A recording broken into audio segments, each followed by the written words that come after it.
Alhamdulillahirabbil alamin wassalatu wassalamu ala asrofil anbiya mursalin washabihi ajmain amma ba'du.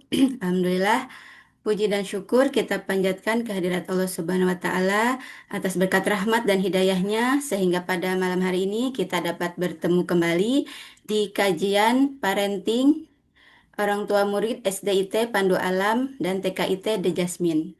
Salawat serta salam semoga selalu tercurah kepada junjungan kita Nabi besar Muhammad Sallallahu Alaihi Wasallam beserta keluarganya, sahabatnya, dan insya Allah kita sebagai pengikutnya hingga akhir zaman. Amin amin ya robbal alamin. Alhamdulillah. Apa kabar ayah bunda hari ini? Alhamdulillah baik, Bun. Alhamdulillah Luar biasa. sehat. Elsa baik. Alhamdulillah sehat. Alhamdulillah, alhamdulillah. Baik Ayah Bunda, Alhamdulillah, perkenalkan saya Nita, orang tua murid dari Ananda Hafsah, kelas 2A SDIT Pandu Alam, dan juga salah satu pengurus VOMG SDIT Pandu Alam. Senang sekali saya dapat menemani Ayah Bunda semua pada malam hari ini, Insya Allah hingga kajian selesai. Insya Allah. Alhamdulillah, kajian kita pada malam hari ini dengan tema hmm, peran orang tua mewujudkan generasi terbaik. Masya Allah ya. Tema yang sangat relate gitu ya, yang sangat pas, di mana saat ini sangat penuh tantangan gitu ya, zaman yang penuh tantangan yang sangat kompleks gitu ya Ayah Bunda, dan di mana kita sebagai orang tua sangat berperan penting gitu ya untuk mewujudkan generasi terbaik di masa yang akan datang. Insya Allah. Insya Allah. Baik, Ayah Bunda, untuk menambah keberkahan kajian kita pada malam hari ini, eh, marilah kita mendengarkan pembacaan ayat suci Al-Quran yang akan dibacakan oleh Ibu Dinar, yaitu Bunda dari Ananda Kinanti dan Ananda Davanka dari SDIT dan TKIT. Kepada Bunda Kinanti dan Davanka, saya persilahkan. Baik, jazakillahu khairan untuk Bunda Hafsah. Bismillah. Assalamualaikum warahmatullahi wabarakatuh. Waalaikumsalam. Waalaikumsalam warahmatullahi A'udzu wabarakatuh. billahi minasyaitonir rajim. Bismillahirrahmanirrahim. Ya ayyuhalladzina amanu qu anfusakum wa ahlikum naran waquduhan nasu wal hijaratu 'alaiha malaikatun ghilazun shidadun la ya'suna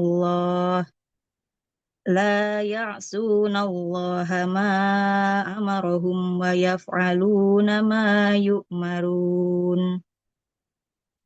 Artinya, aku berlindung kepada Allah dari syaitan yang terkutuk, dengan nama Allah yang Maha Pengasih lagi Maha Penyayang. Wahai orang-orang yang beriman, peliharalah dirimu dan keluargamu dari api neraka yang bahan bakarnya adalah manusia dan batu. Penjaganya malaikat-malaikat yang kasar dan keras, yang tidak durhaka kepada Allah terhadap apa yang Dia perintahkan kepada mereka dan selalu mengerjakan apa yang diperintahkan. Al-Quran Surat At-Tahrim ayat 6.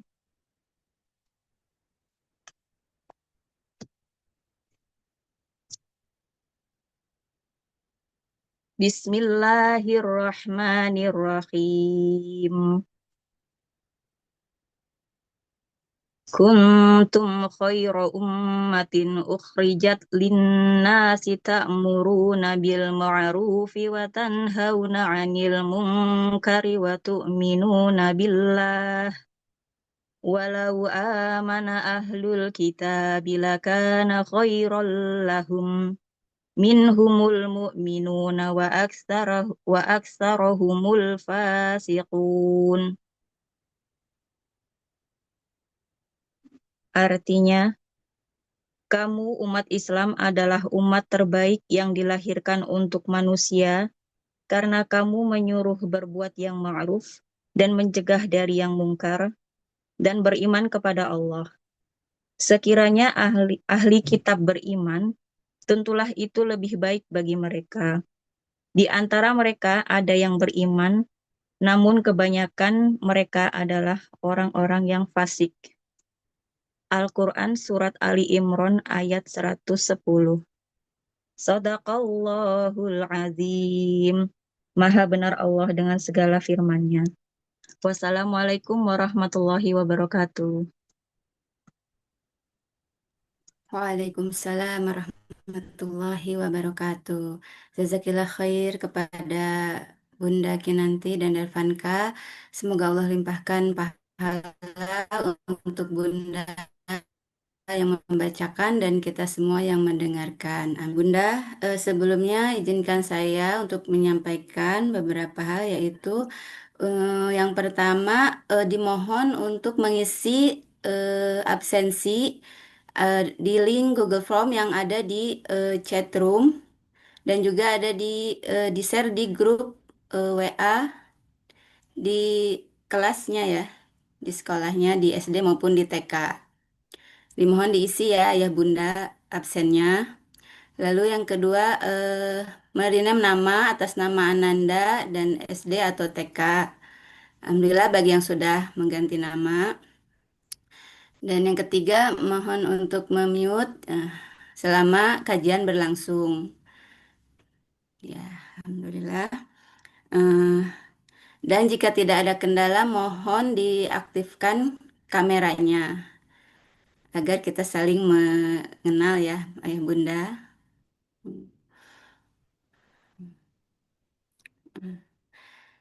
Nah, Alhamdulillah jika sudah baik, Alhamdulillah kita mulai saja kajian kita pada malam hari ini dengan tema peran orang tua dalam mewujudkan generasi terbaik yang insya Allah akan disampaikan oleh narasumber kita yaitu Ustadz Harun Al-Rashid. Ya, Masya Allah, beliau itu adalah salah satu trainer cinta Quran dan juga praktisi pendidikan Islam. Masya Allah, tabarakallah. Baik, apakah Ustadz sudah siap di sini? Assalamualaikum, Ustadz.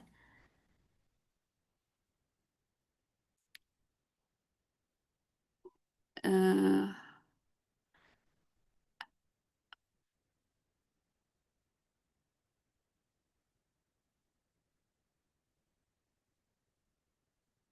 kita tunggu dulu ya, Ayah Bunda.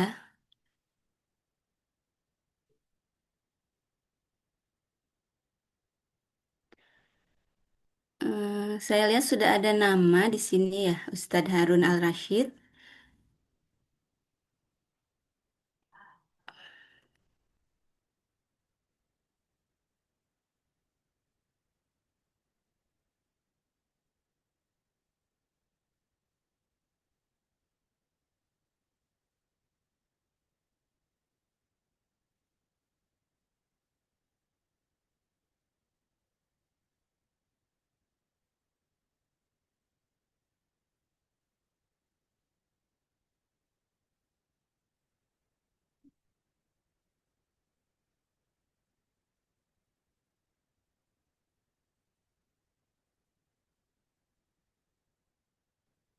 Sambil menunggu ya, Ayah Bunda, disilahkan untuk mengisi absensinya dulu.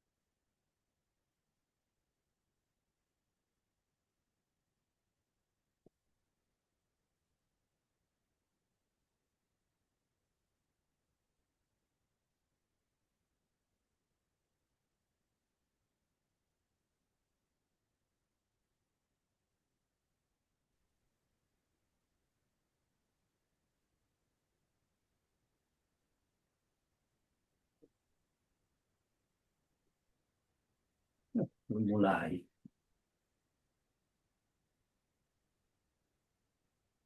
Sudah absen.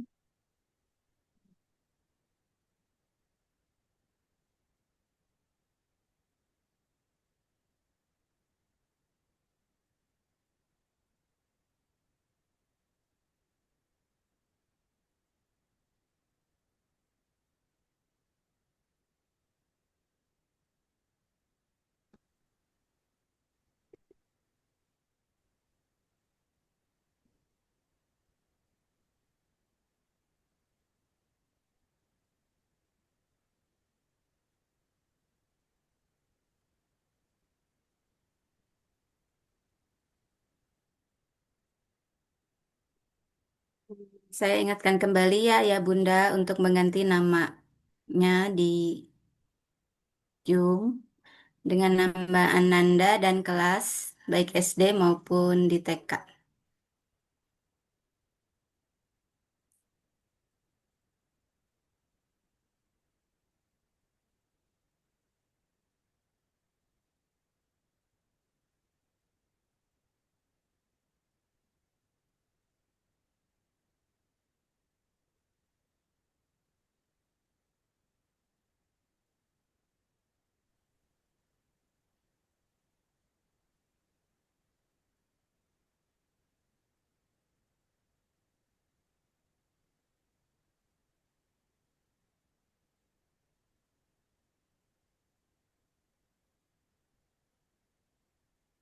Baik Ayah Bunda, Masya Allah ya, kajian parenting ini bisa berjalan gitu, atas kerjasama dari para pengurus gitu ya, VOMG, SDIT Pandu Alam, dan juga TKIT The Jasmine.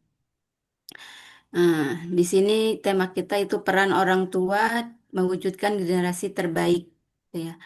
Nah, di mana setiap orang tua itu memiliki harapan, gitu ya, agar anak-anak kita tumbuh menjadi generasi terbaik, gitu ya. Generasi yang bertakwa, berakhlak mulia, dan bermanfaat bagi agama dan bangsa. Nah, Islam telah menetapkan bahwa peran orang tua sangat penting dalam pendidikan dan pembentukan karakter anak. Hal ini ditegaskan dalam Al-Quran Surat At-Tahrim ayat 6, yang artinya, wahai orang-orang yang beriman, jagalah dirimu dan keluargamu dari api neraka yang bahan bakarnya adalah manusia dan batu. Penjagaannya adalah malaikat-malaikat yang kasar dan keras. Mereka tidak durhaka kepada Allah terhadap apa yang Dia perintahkan kepadanya dan selalu mengerjakan apa yang diperintahkan. Insya Allah. Ayat ini menunjukkan bahwa tanggung jawab mendidik dan menjaga keluarga bukan hanya sekedar tugas emosional, tetapi juga amanah spiritual yang berdampak pada keselamatan dunia dan akhirat. Nah, meskipun demikian, realitas saat ini menunjukkan bahwa banyak orang tua mengalami kesulitan mendalam dalam membina kedekatan dengan anak. Mereka tidak terbiasa berinteraksi secara positif dan efektif dengan anak karena minimnya gambaran mengenai cara menciptakan bonding yang sesuai dengan ajaran Islam dan perkembangan zaman. Kondisi ini perlu diperburuk oleh pengaruh teknologi, budaya populer yang bebas nilai, serta perubahan sosial yang cepat sehingga sebagian anak terpapar pada perilaku negatif yang merusak karakter dan akhlaknya. Nah, oleh karena itu, FOMG, SDIT Pandu Alam, dan TKIT The Jasmine merasa perlu menyelenggarakan kajian tematik ini sebagai upaya bersama untuk memperkuat peran orang tua dalam membangun hubungan yang dekat dan lekat dengan anak, berdasarkan panduan Islam. Kegiatan ini juga bertujuan untuk memberikan solusi berbasis ilmu dan pengalaman dalam mendidik anak menghadapi tantangan zaman. sekaligus menanamkan visi hidup sebagai generasi terbaik. Ya, sebagaimana digambarkan dalam Al-Quran surat Al-Imran ayat 110, yang artinya kamu, umat Islam, adalah umat terbaik yang dilahirkan untuk manusia selama kamu Ya, terus menyeru kan waktu tadi ikut. berbuat yang ma'ruf dan mencegah dari yang mungkar dan beriman kepada Allah. Seandainya ahlul kitab beriman, tentulah itu lebih baik bagi mereka. Di antara mereka ada yang beriman dan kebanyakan mereka adalah orang-orang fasik. Quran Surat Al-Imran ayat 110. Kajian ini diharapkan menjadi langkah konkret dalam menciptakan rumah tangga sebagai pusat pendidikan utama yang bersinergi dengan sekolah sehingga melahirkan generasi yang kuat akidah, berakhlak mulia, dan tangguh menghadapi tantangan zaman. Nah, maka itu tujuan dari kajian parenting ini yang dengan tema peran orang tua mewujudkan generasi terbaik ialah menyampaikan gambaran yang benar mengenai hubungan dekat dan lekat antara orang tua dan anak dari sudut pandang Islam. Mengupas tantangan generasi masa kini dan dampak perkembangan teknologi terhadap anak. Memberikan solusi praktis dalam membangun bonding dan kedisiplinan anak tanpa mengabaikan nilai-nilai Islam. Dan membantu orang tua menanamkan visi dan misi Islam dalam kehidupan anak sebagai fondasi generasi terbaik. Masya Allah ya Ayah Bunda. Kajian ini diharapkan dapat meningkatkan kesadaran, pengetahuan, dan kemampuan orang tua dan guru dalam menjalankan peran sebagai pendidik utama dan pertama dalam mewujudkan generasi terbaik menurut Islam. Hmm,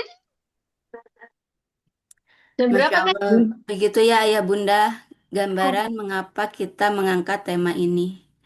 Kita lanjut. Semoga nanti Ayah Bunda bisa menyimak materi dengan fokus, gitu. Sehingga Ayah Bunda bisa menangkap ilmu dari Ustadz Harun Ar-Rasyid. Masya Allah, Ayah Bunda, semoga Allah mudahkan kita dalam menerima ilmu hari ini. Mari kita kosongkan gelas, gitu ya. Kosongkan gelas untuk kita menampung ilmu dari Ustadz Harun Ar-Rasyid. Baik, Ayah Bunda, saya ingatkan kembali untuk mengisi absensi yang ada di chat Zoom dan juga yang sudah di-share di grup WA di SD maupun di TK.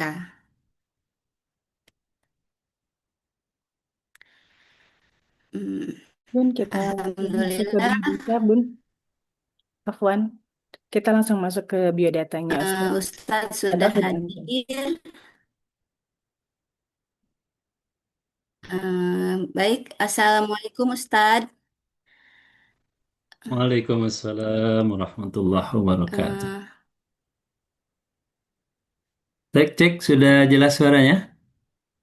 Alhamdulillah jelas, Ustaz. Sudah baik, baik. Alhamdulillah. Alhamdulillah Ustadz, saya persilahkan untuk materi. Alhamdulillah sudah Ustadz.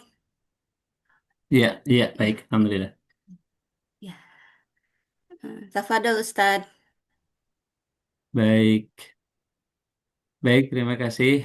Teman sekalian, Bismillahirrahmanirrahim. Assalamualaikum warahmatullahi wabarakatuh.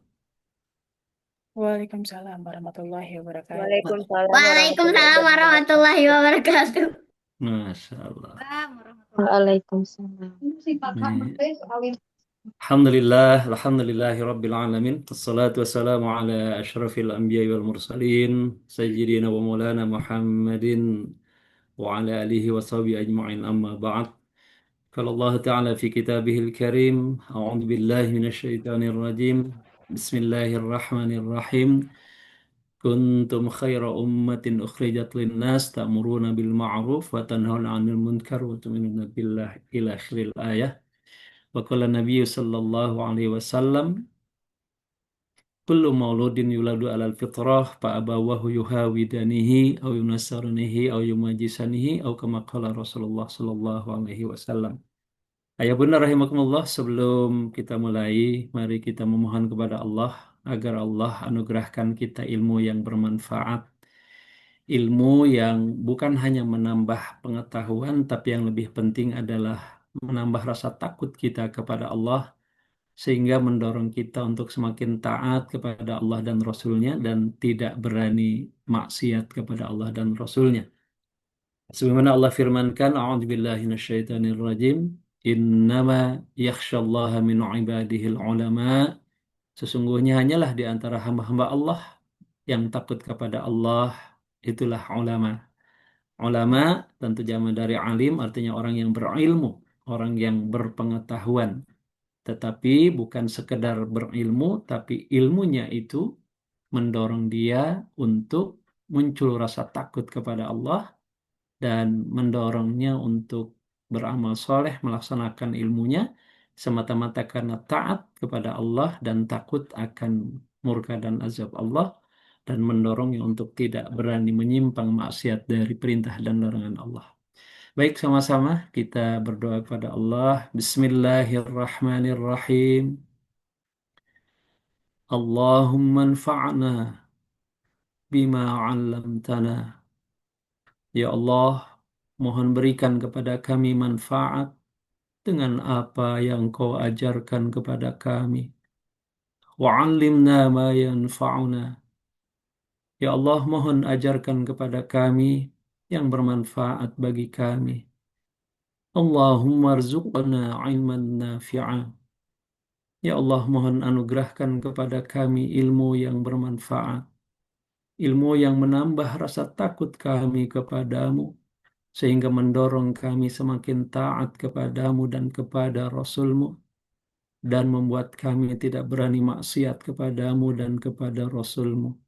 Rabbana zidna ilma warzuqna fahma birahmatika ya arhamar rahimin. Wahai Rabb kami, wahai Tuhan pencipta dan pengatur kami, mohon tambahkan kami ilmu, anugerahkan kepada kami pemahaman dengan curahan kasih sayang-Mu, wahai Zat yang Maha Pengasih, Maha Penyayang. Amin ya Rabbal Alamin. Wahai ya Allah, wahai Tuhan pencipta dan pengatur seluruh alam, kabulkanlah permohonan kami. Walhamdulillahi Rabbil Alamin. Baik ayah bunda rahimakumullah, apa kabarnya malam ini? Alhamdulillah. Alhamdulillah sehat. Alhamdulillah Sehat. sehat. Kalau di Pandu Alam ada sapaan khusus kalau ditanya kabar? Ada. Ada. Apa biasanya Ada. jawabannya? Coba boleh. Apa kabarnya malam ini? Alhamdulillah. Luar Luar biasa. Tetap Semangat. Semangat. Allahu Akbar. Oh, iya. Allahu Akbar. Masya Allah. Alhamdulillah, ya luar biasa, tetap semangat. Allahu Akbar. Baik, ini ayahnya ada enggak ya? Kayaknya bunda semua ini. Ada ayahnya tapi Ada. absen Ustaz. Oh, Ada Di Ustadz. belakang layar Ustaz. ayahnya kayaknya sibuk nyari nafkah ini ya. Iya. Baik, Bismillahirrahmanirrahim. Kita akan mulai. Saya ingin share screen dulu. Iya, sudah nampak di layar, Bunda, materinya? Sudah Ustaz. Sudah, baik. Sudah. Bismillahirrahmanirrahim. Peran orang tua mewujudkan generasi terbaik. Sebelum kita mencoba membahas bagaimana peran orang tua, tentu ingin saya ajukan satu pertanyaan dulu. Mengapa harus generasi terbaik? Mengapa sih Bapak Ibu kita harus melahirkan generasi terbaik? Boleh barangkali kita sharing-sharing dulu. Memangnya keadaan hari ini umatnya nggak terbaik ya? Kira-kira kenapa harus melahirkan generasi terbaik? Boleh? Kenapa harus melahirkan generasi terbaik? Ada Ibu apa nih? Barki ya. Barki kelas 2B. Silakan Bunda Barki. Kenapa sih harus melahirkan generasi terbaik? Untuk melahirkan generasi yang sesuai dengan agama. Untuk melahirkan generasi yang baik, yang solih dan salihah, yang sesuai dengan Sesuai dengan agama. agama. Kira-kira kondisi hari ini terbaik nggak umat Islam? Termasuklah mungkin ya anak-anak kita. Masuk kategori umat terbaik nggak? Kira-kira Bunda, Ayah. Kondisi hari ini. Boleh? Ada Bunda Alesa. Ada Bunda Alesa kelas 1. Kondisi hari ini kira-kira generasi umat Islam generasi terbaik nggak? Khairul ummah nggak? Eh, sudah termasuk sih Ustadz Sudah karena udah termasuk. banyak ya karena sudah banyak pengajian terus SD dari TK sampai SD sekolah sudah Hmm. dididik dengan akhlakul karimah ya. Apa ciri-cirinya generasi terbaik itu? eh apa ya men, apa menurut gitu sama orang tua Nurut sama kemudian orang tua. ya eh, apa ya. Soleh gitu ya, Hmm, solehah gitu ya. ya, ya soleh ya gitu. Baik. Seperti itu. Kalau menurut ibu yang lain, apa sih generasi terbaik itu? Boleh kita sharing-sharing dulu sebelum nanti kita rumuskan dan baru kita akan paham peran kita untuk mewujudkan itu seperti apa. Ya, ada Gaza kelas 2. Assalamualaikum. Bunda Gaza. Waalaikumsalam warahmatullahi wabarakatuh. Apa generasi terbaik itu kalau menurut Bunda Gaza nih? Generasi terbaik yaitu generasi yang eh, sudah menjalankan syariat Islam secara sempurna dalam segala aktivitas kehidupan.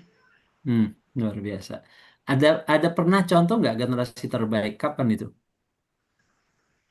Hmm, di zaman Rasulullah dan para Zaman sahabat itu Allah, adalah para generasi sahabat. terbaik yang memang eh, contoh terbaik ya saat ini yang memang harus Iya, kita eh, berikan contoh untuk anak-anak bahwa para sahabat di zaman Rasulullah adalah generasi terbaik. iya.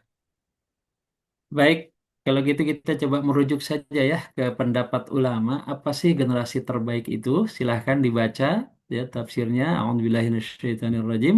Kuntum khaira ummatin ukhrijat linnas ta'muruna bil ma'ruf wa tanhauna 'anil munkar wa tu'minuna billah ila akhiril ayah. Allah Ta'ala memuji umat ini dengan kebaikan bahwa sesungguhnya mereka adalah umat terbaik yang Allah lahirkan untuk manusia. Hal ini karena mereka menyempurnakan diri mereka dengan keimanan. Itu yang pertama. Yang kedua, mereka berpegang teguh dengan perintah dan larangan Allah. Yang ketiga, mereka menyempurnakan orang lain dengan amar ma'ruf nahi munkar, yakni memastikan menyeru makhluk Allah SWT serta jihad di jalannya dan mencurahkan segenap kemampuan untuk mencegah manusia dari kesesatan, penyimpangan dan kemaksiatan. Ya, Imam Ash-Sha'di. Jadi setidaknya khairu ummah atau umat terbaik itu ada 3 cirinya. Pertama, keimanannya ya kuat. Ya. Yang kedua, berpegang teguh kepada perintah dan larangan Allah, terikat dengan syariat, ya. Jadi artinya menjadi orang yang soleh, yang takwa, tapi juga dia mensolehkan orang lain. Jadi soleh dan muslih gitu ya. Soleh untuk dirinya, dia juga muslih mensolehkan orang lain. Atau dengan kata lain, dia amar ma'ruf nahi munkar atau dakwah. Nah, berarti ada 3 cirinya. Yang pertama, dia memiliki keimanan yang kuat, yang kokoh, kemudian iman itu melahirkan amal soleh, ya terikat dengan perintah dan larangan Allah untuk dirinya, dan yang ketiga, dia pun mengajak orang lain untuk soleh seperti dia. Betul ya, tadi generasi terbaik adalah generasi sahabat, paling tidak salafus soleh. Sahabat, tabi'in, tabi'ut tabi'in. Setelah itu agak nurun-nurun sampai ke kita hari ini sebenarnya belum wujud lagi umat terbaik. Tapi mungkin kalau anak soleh sudah ada insya Allah ya. Umat yang memiliki tiga karakter tadi, imannya kuat, terikat dengan syariat secara total, kafah, dan dia juga mengajak orang lain untuk beriman dan beramal soleh. Bisa dipahami? Ayo Bunda? Oke, berarti ini yang ingin kita wujudkan, betul ya? Oh sebentar, ternyata kameranya tertutup. Jadi iman, beramal soleh, dan berdakwah. Nah, gitulah gampangnya ya. Beriman, beramal soleh, dan berdakwah. Dan ini harus dilatih dan dibiasakan sejak dari kecil, ya. Karena itu, kalau sekarang misalnya lagi tren apa namanya eh, tahfiz Quran ya, lagi tren menjadi penghafal Quran, betul ya? Nah, ternyata tuntutannya dari Rasulullah itu sebenarnya bukan hanya hafal Quran. Kalau kita baca hadis-hadis, Rasulullah menetapkan menjadi ahlul Quran. Ya, innallaha ahlina finnas, ya. Allah, sesungguhnya Allah memiliki keluarga dari kalangan manusia di bumi. Ya, qila manhum ya Rasulullah. Ya, mereka bertanya siapa mereka itu ya Rasulullah? Hum ahlul Quran, ya ahlullah wa khasatuh. Mereka adalah ahlul Quran, keluarganya Allah dan manusia pilihan Allah. Ulama menjelaskan siapa itu ahlul Quran? Mereka yang senantiasa berinteraksi dengan Quran, baik melafazkannya dengan benar sesuai tajwid, memahami, mentadaburi, menghayati maknanya, mengamalkannya, kemudian mengajarkan, mendakwahkan kepada orang lain, dan menghafalnya. Jadi ahlul Quran bukan sekedar menghafal, tapi melafazkan dengan benar, memahami, merenungkan, menghayati, kemudian ya mengamalkan dan mengajak orang lain untuk juga melakukan hal yang sama serta sambil menghafalnya. Nah, dalam konteks inilah umat terbaik adalah umat yang dia ya eh, Quran mutaharrakun. Jadi Quran-Quran yang bergerak, Quran-Quran yang nampak dalam perilaku mereka. Baik, kemudian ingin menggali dulu nih ya. Eh, ya Bunda, kira-kira anak itu anugerah atau beban? Anugerah apa Anugerah. beban? Anugerah. Anugerah. Anugerah. Betul ya, anugerah ya. Anugerah. Betul. Tapi kalau awal tahun masuk biasanya terasa beban ya. Satu ke SD, satu ke SMP, satu ke SMA. Anugerah atau beban? Beban ekonomi, Ustadz. Beban juga berarti ya, ada bebannya juga ya. Anugerah. Anugerah sekaligus beban. Oke, anugerah ya. Sekarang pertanyaan kedua, anak itu lebih banyak memberi sesuatu kepada kita atau menerima dari kita? Lebih banyak anak yang memberi kepada kita atau kita yang memberi kepada anak? Orang tua Kira-kira memberi. Ajaran sih yang jelas. mana? Sayyidah Gumaisa, iya, Bunda, silakan. Lebih banyak anak yang memberi kepada kita atau kita yang memberi kepada anak? Waktu anak kecil, barangkali orang tua lebih banyak memberikan ilmu ke anaknya, Ustadz. Hmm.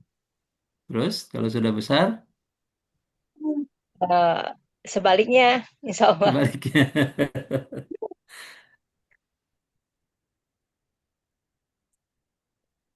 Begitu Anak kira-kira. lebih banyak memberikan sesuatu kepada kita atau kita yang lebih banyak orang tua yang lebih banyak memberikan kepada anak? Orang tua banyak memberikan kepada anak. Orang tua ya, Memberi contoh, memberi contoh. ilmu. Baik. Kalau kita coba renungkan, betul anak itu anugerah ya, dan sebenarnya anak lebih banyak memberi kepada kita. Memberi apa? Memberi kebahagiaan, memberikan aliran pahala abadi, dan dia menjadi sumber kita untuk mendapatkan ridho Allah. Betul, kita juga banyak memberi kepada mereka, tapi sebenarnya Allah anugerahkan anak itu menjadi ladang pahala abadi untuk kita. Tetapi dia akan jadi beban dunia akhirat kalau kita salah mengurusnya. Perhatikan, anak adalah salah satu sumber pahala abadi untuk kita. Betul ya? Jadi apa? Eh, dalam hadis Rasulullah Shallallahu Alaihi Wasallam bahwa ijamata ibnu Adam in koto amaluh. Jika meninggal anak Adam, maka terputus aliran pahalanya, ya, ilam yamin salasin, kecuali dari tiga hal. Ilmu Ya, yakni apa? anak soleh yang benar. Sedekah jariyah, wakaf, ilmu yang bermanfaat atau dimanfaatkan, dan Anak anak soleh. soleh yang mendoakan. Baik, kalau kita hari ini sholat, dapat pahala nggak? Dapat, insya Allah. Setelah wafat? Dapat. Setelah dapat wafat masih dapat pahala sholat nggak? Tidak. Tidak. Hari ini kita saum, dapat pahala? Dapat. Dapat. Setelah wafat masih dapat pahalanya? Tidak. Tidak. Kalau hari ini kita wakaf, setelah wafat masih dapat nggak aliran pahalanya? Dapat. Masih dapat. Dapat. Hari ini kita mengajarkan ilmu, dapat pahala? Dapat. Setelah kita Dapat. wafat masih dapat aliran pahalanya? Dapat. Dapat. Hari ini kita mendidik anak kita sehingga jadi anak soleh, dapat pahala. Setelah kita wafat masih dapat aliran pahalanya? Masih Dapat. Dapat. Dapat. Dapat. Sekarang kalau anak kita jadi anak soleh, apakah yang dapat pahala akhirnya otomatis orang tuanya? Iya. Ya.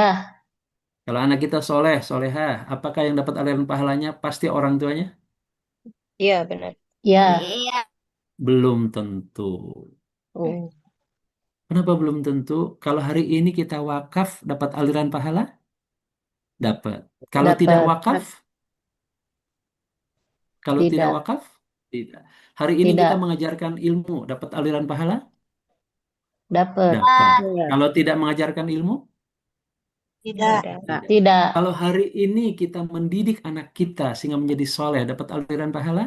Dapat. Dapat. Dapat. Kalau tidak mendidik dan disolehkan orang lain, berarti yang dapat pahala siapa? Orang lain. Ini tuh. Orang lain. Ya, jadi belum tentu orang tuanya. Yang dapat pahala adalah siapa yang berbuat, siapa yang wakaf, siapa yang mengajarkan ilmu, siapa yang mensolehkan anak kita. Boleh jadi nanti yang dapat aliran pahala terbesar adalah gurunya, kalau orang tuanya tidak terlibat dalam mensolehkan anaknya. Betul ya? Jadi, ketika anak kita soleh-solehah, belum tentu yang dapat aliran pahala maksimalnya adalah orang tua. Belum tentu. Tetapi siapa yang mensolehkan anak itu? Inilah ayah bunda, pentingnya kita terlibat langsung dan maksimal untuk meraih sebanyak mungkin aliran pahala kesolehan anak kita, karena kita yang mensolehkan mereka. Ya maka kata harus ini, masa sejak paham ini, saya kawal tuh anak saya. Ya, saya kawal tentu bareng dengan sekolah, tapi saya ingin maksimal mengambil aliran pahala dari kesolehan anak saya karena kami yang membentuknya, dibantu oleh sekolah. Sehingga dengan pemahaman seperti ini tidak akan ada lagi misalnya, Ustadz, ya, Ustazah, saya nitip anak saya, terima jadi soleh-solehah, terima jadi hafiz-hafizoh, ya kami siap bayar. Yang begitu namanya bukan orang tua pendidik, itu namanya donatur. Ya, sehingga dengan demikian kalau anak kita soleh, tidak otomatis yang mendapatkan aliran pahala kesolehannya adalah orang tua kandungnya, tetapi siapa yang mensolehkan dia. Paham ya? Insya Allah, Karena Ustaz. sama juga, Oh, kalau insya kita Allah. nggak wakaf, kita nggak dapat aliran pahala wakaf. Kalau kita nggak mengajarkan ilmu, kita nggak dapat aliran pahala ilmu. Dan kalau kita juga tidak mendidik anak kita, atau hanya sedikit keterlibatan pendidikannya, menyerahkan sepenuhnya ke sekolah, maka tentu yang paling besar aliran pahala anak soleh kita adalah yang mensolehkan bisa jadi gurunya.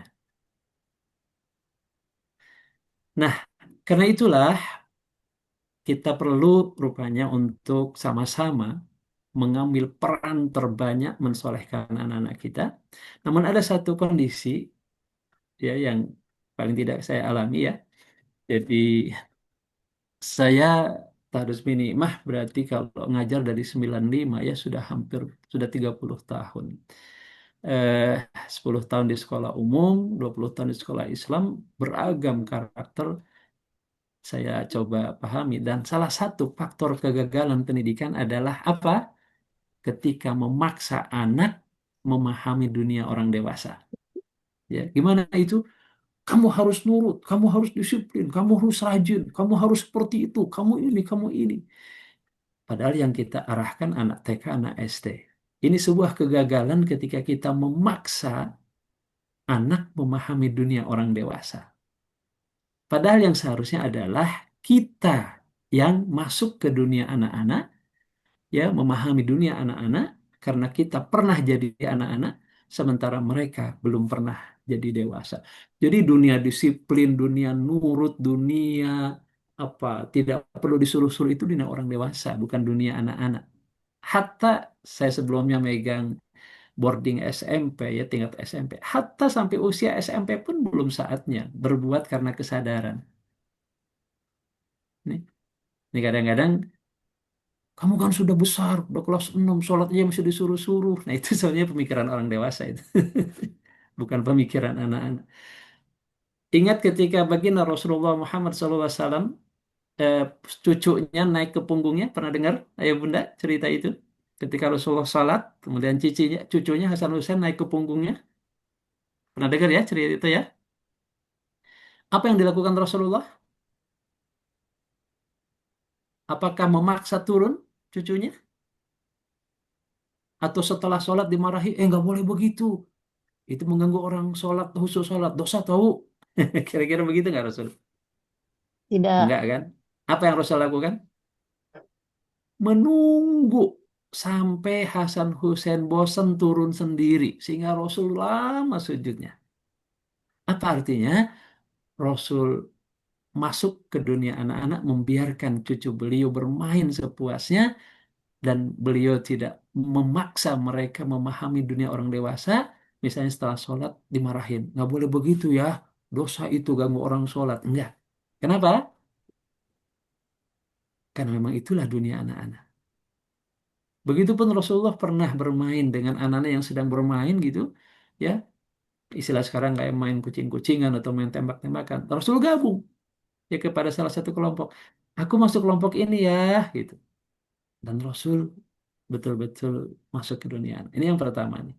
Nah, karena itu berarti sebelum kita menempatkan posisi peran kita sebagai sebagai orang tua pendidik, mari kita pahami dulu siapa anak kita. Ya, terasa nggak, ya Bunda? Kadang-kadang kita sering memaksakan kehendak orang tua kepada anak. Iya. Iya, harus begini, nggak boleh begitu. Padahal anak kita belum paham. Ya, pernah ada cerita begini, ayahnya tuh pulang kerja gitu ya, terus ingin istirahat. Sementara anaknya ini TK lah gitu ya, PSD, pengen ngajak main bola. Ya ayah, ayah, ayo, ayo. Ayah bilang, nah ayah capek, nah pengen istirahat. Ayah, ayo main bola ya. Nah ayah capek, nah ayah tuh nyari duit buat kamu, capek. Ayo main bola. Nah ngerti nggak sih, ayah ini capek. Nyari duit buat kamu, buat beli susu, buat beli itu. Mana sekarang BBM pada naik, pajak pada naik. Kira-kira anak TK ngerti nggak? Buat nyari duit tuh capek, buat beli susu, buat bayar pajak BBM. Kira-kira ngerti nggak mereka? Ya, Enggak, dunia nggak mereka tuh tahu. dunia bermain, ya. Atau misalnya kadang-kadang gini, ayah bunda sudah mandikan nih anak kita mau ke undangan, sudah bersih, rapi. Pas mau berangkat ternyata bajunya pada kotor karena main tanah. Apa yang dilakukan? Ngomel. Ngomel. Kenapa ngomel? Iya, udah siap-siap mau berangkat. Berarti kan mengulur waktu lagi ya, Ustadz ya. Iya, itulah dunia orang Naluriahnya dewasa jadinya begitu sebenarnya. namanya. Itulah dunia orang dewasa. Karena kita menstandarkan kebersihan anak dengan standar kita yang mau berangkat ke undangan. Padahal itulah dunia anak sebenarnya. Sehingga dalam tulisan itu sebenarnya kadang-kadang bukan kepentingan anak yang kita apa urus sebenarnya, tapi kita malu kalau disebut orang nanti nggak bisa ngurus anak gitu loh. Kita nanti malu kalau bawa anak kotor, kok anaknya nggak diurusi. Sebenarnya itu adalah kepentingan kita katanya, bukan kepentingan anak. Dunia anak seperti itu, ya. Jadi salah satu yang membuat kemudian pendidikan itu apa gagal adalah ketika memaksa anak memahami dunia luar. Akhirnya tidak sesuai tahapan usia dalam pendidikan itu. Bisa dipahami sampai sini, Ayah Bunda? Insya Allah. Kan ada tahapan 0 sampai 7, 7 sampai 14 dan seterusnya lah nanti. Tapi intinya harusnya kita masuk ke dunia di mana anak-anak kita di tahapan usia mana. Tapi jangan juga gitu ya, tahapan SMA dididik seperti ke anak SD gitu, dimanja-manja, disuapin. Nah, tentu juga nggak bagus ya. Baik, nah karena itu kita akan sama-sama mengenal lebih dekat dan saya yakin sebenarnya Ibu juga sudah punya ya ilmu tentang ini, cuma mengingatkan lagi. Siapa sih anak kita itu? Yang pertama, sadari anak kita adalah milik Allah, bukan milik kita. Sepakat? Sepakat. Sepakat. Berarti apa konsekuensinya kalau ini milik Allah? Kita diberi amanah untuk menjaga milik Allah, kehormatan sekaligus tanggung jawab, maka berarti cara mendidiknya pun harus dengan caranya Allah. Allah, bukan cara kita. Dulu suka ada nih, orang tua suka, gimana genitnya, itu cara Allah bukan? Kan. Anak diajarin genit, cara Allah bukan? Bukan. No, no. Iya kan, nggak kerasa tuh, kadang-kadang kita nggak pakai cara Allah tuh. Ya. Anak dikasih makanan yang tidak halal toib, cara Allah bukan? Bukan. Tapi Bukan. sering dilakukan kan? Anak dicubit, anak dijembel tadi, anak dipaksa memahami. Kamu tuh ngerti coba, udah segini nih masih disuruh-suruh gitu. Padahal memang belum saatnya untuk disuruh. Jadi tanpa kita sadari, kadang lupa bahwa ini milik Allah, harusnya mendidiknya dengan cara pemiliknya. Bahkan tidak sedikit loh ya, yang ingin menjadi anak soleh, tapi pakai teori orang kafir barat. Ada? Kata Ustadz Budi Ashari katanya, bagaimana bisa anak kita jadi anak soleh sementara mendidik dengan konsep orang kafir barat? Oh dia aja kafir penemu teorinya katanya nggak iman sama Allah. Terus kita pakai buat mensolehkan anak kita. Aneh sekali kata beliau. Ya sudah pakai cara Allah lah kalau ingin beriman kepada Allah pakai cara Islam ya kan? Ya.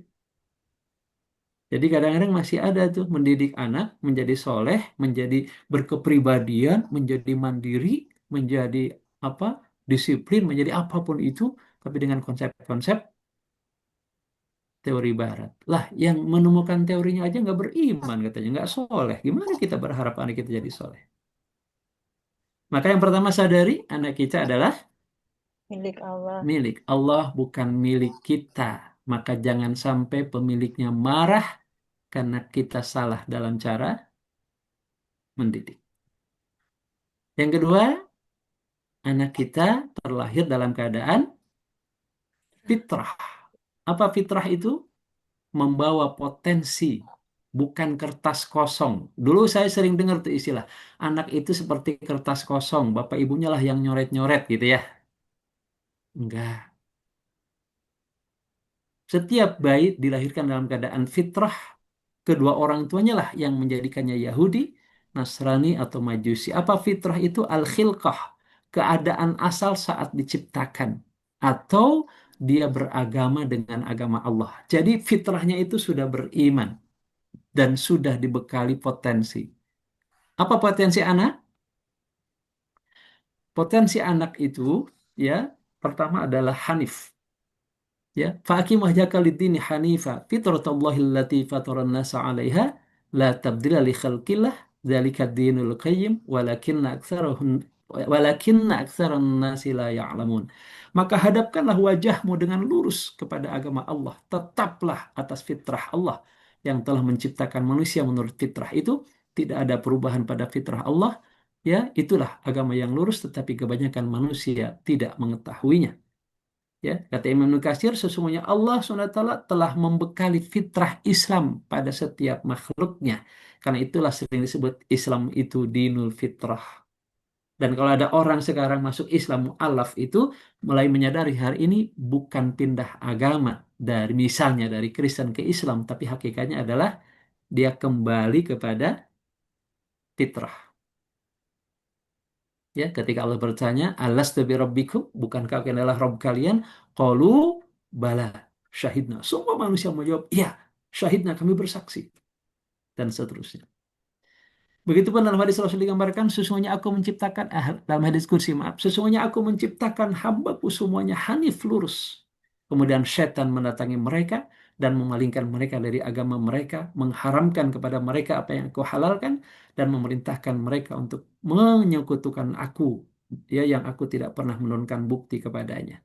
Ini masalahnya setannya kan ada dua nih, setan jin dan setan manusia.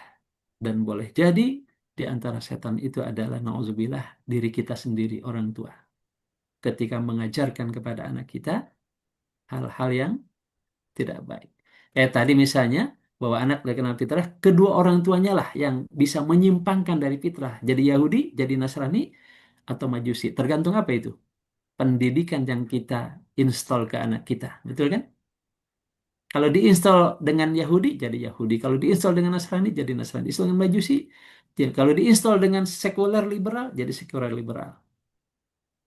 Ayah bunda, kalau ada anak lahir, terus disimpan, ya dia anak Muslim, terus disimpan, ya dengan paus atau pendeta, kira-kira jadi apa? Kristen kan? Sekarang anak paus maksudnya paus yang dipatikan, bukan paus di laut. Anak paus gitu, terus dititipkan ke ulama, kira-kira jadi Lama. Kristen apa jadi Ulama Muslim?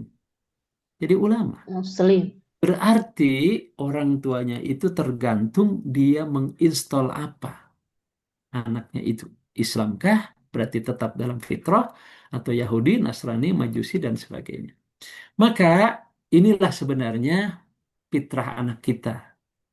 Ada potensi kehidupan, kebutuhan jasmaniah, makan, minum, istirahat, ya, BAB, BAK dan seterusnya.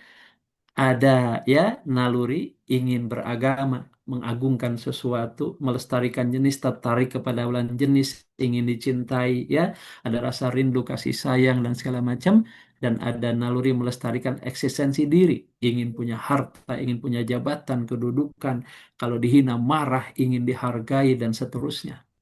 Dan ada potensi kemanusiaan diberikan akal.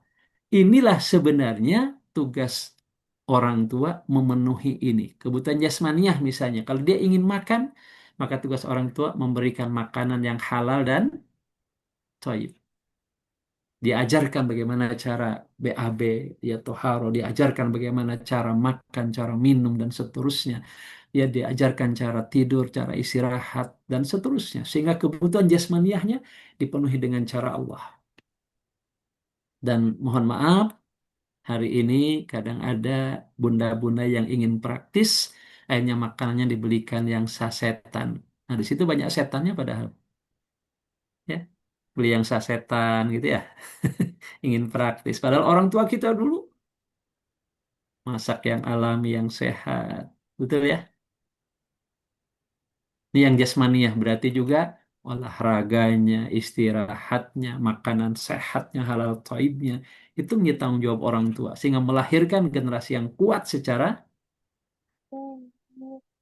fisik misalnya. Ya. Kemudian menjadi kewajiban orang tua memenuhi naluri keberagamaannya, dikenalkan kepada Allah, kepada Rasul, kenalkan kepada Islam, kepada sahabat, diarahkan mereka untuk taat tunduk patuh kepada Allah sejak dari kecil. Melestarikan jenis, diarahkan bagaimana cara dia mencintai lawan jenis, mana yang mahram, mana yang bukan mahram, dan seterusnya. Ya. Kemudian melestarikan eksistensi diri, diarahkan kepada dia bangga menjadi seorang muslim. Ishhadu bi anna muslimun. Saksikan oleh kalian wahai Yahudi dan Nasrani, aku bangga menjadi seorang muslim. Sehingga eksistensi dirinya tidak untuk kesombongan, tidak untuk harta, tidak untuk jabatan dengan menghalalkan segala cara, tapi dia ingin ya bangga sebagai muslim. I am Muslim. Dia bangga berpakaian Islam, dia bangga namanya nama-nama Islam, dia bangga berakhlak Islam, dia bangga ya menampakkan diri dengan penuh percaya diri melaksanakan Islam. Sehingga di tengah-tengah arus yang mungkin tidak Islami, dia tidak minder dan tidak terbawa arus, justru dia bangga berbeda dengan pada umumnya yang tidak Islam. Kita sering dengar ya, katanya Gen Z hari ini generasi rapuh, betul ya? Ya, Benar, Ustaz. sering dengar. Itu harus kita maklumi nggak? Bahwa generasi sekarang itu generasi rapuh. Harus kita terima. Enggak, itu opini yang dibangun. Mau generasi dulu, generasi kini sama-sama harus berkepribadian Islam, harus tangguh, harus pede. Ini kan masalah mindset dan pendidikan. Jadi jangan dimaklumi, ya kan gimana Ustadz, anak sekarang memang Gen Z, ya dia memang rapuh. Enggak lah. Mau Gen Z, mau Gen A gitu ya. Yang dulu kalau pendidikannya sama, kira-kira karakternya sama nggak? Harusnya sama. Ya. Jadi Gen Z itu mungkin hanya sekedar apa ya, eh, ya perbedaan tahun lahir, tapi jangan juga dikategorikan bahwa Gen dulu itu tangguh, Gen sekarang itu rapuh. Enggak, sekarang itu rapuh karena pola pendidikannya yang salah, lingkungannya yang salah, dimanjanya yang salah.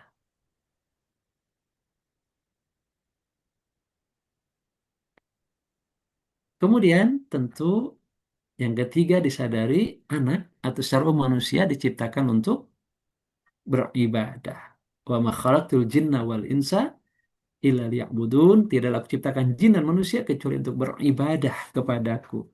Apa itu beribadah? Kata ulama, al-ibadah ya at-ta'ah wal khudu'. Ibadah adalah ketaatan dan ketundukan. Berarti tugas kita orang tua mengarahkan anak kita untuk menjadi hamba Allah yang taat, tunduk, patuh kepada Allah. Bisa dipahami sampai sini Bapak Ibu? Yang pertama apa? Anak kita adalah milik Milik Allah. Allah. Milik Bukan Allah. milik kita, berarti didiklah dengan cara Allah. Allah. Jangan Allah. sampai karena kita salah didik, pemiliknya murka kepada kita, marah. Yang kedua, anak kita dilahirkan dalam keadaan fitrah. Fitrah. Fitrah itu artinya membawa potensi. Potensi inilah yang harus kita olah, yang harus kita penuhi, yakni bagaimana kita memenuhi ya kebutuhan jasmaniahnya sesuai dengan Islam, memenuhi kebutuhan nalurinya sesuai dengan Islam, dan memfungsikan akalnya sesuai dengan Islam untuk tafakkur Quran, untuk tadabbur Quran, untuk merenungkan bukti-bukti kekuasaan Allah, dan untuk memikirkan ya bagaimana dia menyelesaikan kehidupan-kehidupan ini dengan cara Allah, dengan cara Rasul, dengan cara Islam, termasuk bagaimana dia memikirkan sains dan teknologi untuk bisa bermanfaat menunjang kehidupannya. Sehingga apapun generasinya, kapanpun, intinya sama, melahirkan pribadi-pribadi yang islami, yang soleh-solehah, yang tahu bagaimana cara menyelesaikan persoalan dari sudut pandang Islam, di samping dia menguasai sains dan teknologi. Maka akalnya diarahkan, dan itu fungsi dan tugas ya yang sangat berat. Nah, tentu pertanyaannya adalah siapa yang harus menjaga fitrah anak dan menghantarkan mereka meraih tujuan penciptaan? Apakah orang tua atau sekolah? Tua. Orang tua atau sekolah? Orang tua, Pak Ustadz. Orang tua. Kemudian yang lebih berperan ayah atau ibu? Dua-duanya. Dua-duanya. Tapi realitasnya yang sering sibuk ngurus pendidikan anak siapa? Ibu. Berarti belum dong. Ayah. Nah, ayah. Yang daftar ke sekolah, yang ngurusin itu segala macam siapa? Ibu. Ibu. Ibu. Ayahnya kemana? Kerja. Kerja. Kerja. Sibuk nyari nafkah gitu ya.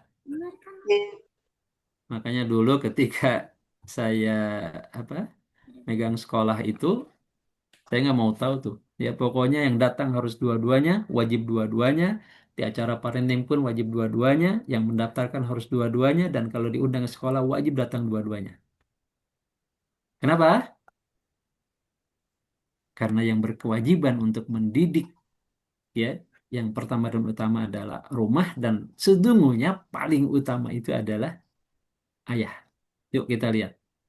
Allah berfirman, A'udzubillahi minasyaitonirrajim, ya ayyuhalladzina amanu qu anfusakum wa ahlikum nar. وقودها الناس والحجارة عليها ملائكة غلاظ شداد لا يعصون الله ما أمرهم ويفعلون ما يؤمرون. Wahai orang-orang yang beriman, peliharalah dirimu dan keluargamu, yakni istri dan anak-anakmu, dari api neraka yang bahan bakarnya adalah manusia dan batu, penjaganya malaikat-malaikat yang kasar, keras, dan tidak mendurhakai Allah terhadap apa yang diperintahkan kepada mereka, dan selalu mengerjakan apa yang diperintahkan. Ayah bunda coba perhatikan ayatnya. Ya ayyuhalladzina amanu, wahai orang-orang yang beriman, ku anfusakum, jaga dirimu serta istri dan anak-anakmu. Berarti yang disuruh di sini siapa? Ayah. Yang dimaksud orang Ayah. beriman di sini siapa? Kepala Ya. keluarga. Ayah atau suami, betul? Wahai Betul. ayah-ayah yang beriman, wahai suami-suami yang beriman, jaga dirimu, jaga istri dan anak-anakmu jangan sampai masuk neraka. Betul? Berarti siapa yang suruh menjaga? Suami, ayah. Betul ya? Ayah. Ayah. Menurut Imam Ali, didiklah mereka dan ajari mereka. Berarti siapa yang suruh mendidik? Ayah. Ayah, Ayah. suami. Betul. Kata Ibnu Abbas, laksanakan amal taat dah kepada Allah dan takutlah kalian berbuat maksiat, serta suruhlah keluargamu selalu mengingat Allah. Niscaya Allah akan menyelamatkanmu dari engkau. Suruhlah keluargamu. Berarti siapa yang diperintah?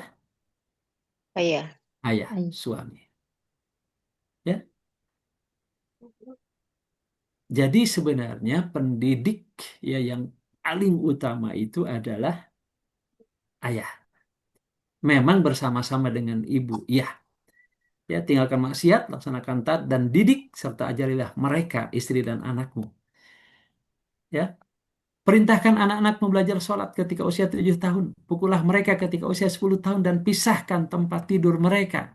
Ini pun yang diperintah adalah ayah, lebih khususnya. Tapi memang kerjasama dengan ibu. Demikian juga dengan saum, agar hal itu menjadi latihan baginya atas ibadah, agar ketika sampai balik dia melanjutkan terbiasa atas ibadah dan ketaatan serta menjauhi kemaksiatan dan meninggalkan kemungkaran. Jadi maksudnya suruhlah anakmu berbuat sholat, maksudnya bukan hanya sholat kata ulama, didik puasa juga, didik nitip aurat juga, didik, ya, ketaatan dalam semua aspek sehingga mereka sudah terbiasa taat kepada Allah Subhanahu wa taala. Nah, di ayat ini baru setiap bayi dilahirkan dalam keadaan fitrah, kedua orang tuanya lah yang menjadikannya Yahudi, Nasrani atau Majusi. Berarti memang yang wajib menghantarkan anak, ya, kepada fitrahnya dan kepada tujuan penciptaan menjadi hamba Allah adalah kedua orang tua, ya, tapi wabil khusus paling peran utama adalah ayah. Nah, maka kita akan coba harakan fungsi utama ayah dan ibu. Yang kedua, kewajiban utama ayah dan ibu. Oke, fungsi utama ayah dan ibu apa fungsi utamanya? Kedudukan utamanya? Fungsi ayah, kepala Kepala keluarga. Keluarga. keluarga. Kalau ibu, fungsi utamanya ibu rumah tangga atau pemimpin rumah tangga suaminya. Itu pun kalau rumahnya tingkat, ya. Kalau nggak tingkat berarti ibu rumah aja. Ibu rumah tangga itu kalau rumahnya tingkat, ya.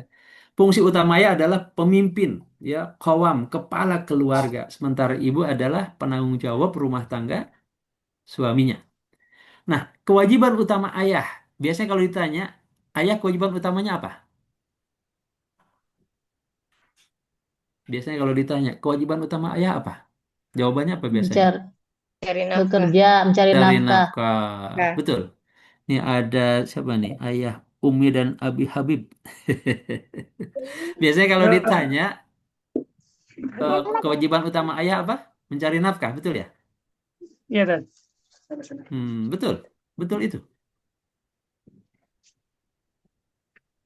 Itu kurang tepat. Kewajiban utama ayah adalah menyelamatkan diri dan keluarga dari neraka. Atas 5 ayat 6 tadi ya. Iya, mendidik, mengarahkan. Oh, kembali ke yang tadi, maaf. Sebelum ke situ. Nah, ketika ini, menafsirkan ini, Ali bin Abi Thalib, ini tugas utama ayah tuh ini ya, bukan mencari nafkah. Gini, pelihara dirimu, apa maksudnya? Didiklah dan ajarilah. Kata eh, ulama, kalau didiklah, itu kan berarti digembleng, diarahkan, diajarkan wudhu yang benar, diarahkan sholat yang benar, baca Quran. Itu fungsi utamanya di rumah tuh. Kalau ajarilah itu kan ilmu tuh. Nah, itu lebih utama fungsinya di sekolah. Jadi kalau di rumah itu lebih ke arah penggemblengan, pembinaan, pendidikan, pembiasaan sejak dari kecil hal-hal yang baik tentu dengan ilmunya. Tapi kalau secara keilmuan lebih luas itu lebih banyak didapat di sekolah. Dalam sebuah teori pendidikan, kalau tidak boarding ya, ketakwaan, kepribadian Islam itu 70% dibangun di rumah, 30% di sekolah. Sedangkan ilmu dan kecerdasan 30% di rumah, 70% di sekolah. Berarti sebenarnya tidak bisa kan mengandalkan sekolah, betul? Terlalu mengandalkan sekolah. Sekolah itu partner saja, ya bukan yang utama. Nah, maka dalam konteks ini sebenarnya peran ayah dan ibu yang utama adalah kewajiban utamanya ayah itu menyelamatkan diri dan keluarga dari neraka. Berarti dengan cara apa? Ayah itu mendidik, menggembleng, mengajari, memahamkan, menjelaskan tentang dirinya, istri dan anaknya agar paham mana perintah, mana larangan, mana halal, mana haram. Dengan cara itulah mereka menyelamatkan diri dari neraka. Kalau tidak mampu semuanya, disitulah peran sekolah untuk membantu. Makanya nyari sekolah yang bisa melengkapi kekurangan di rumah gitu ya.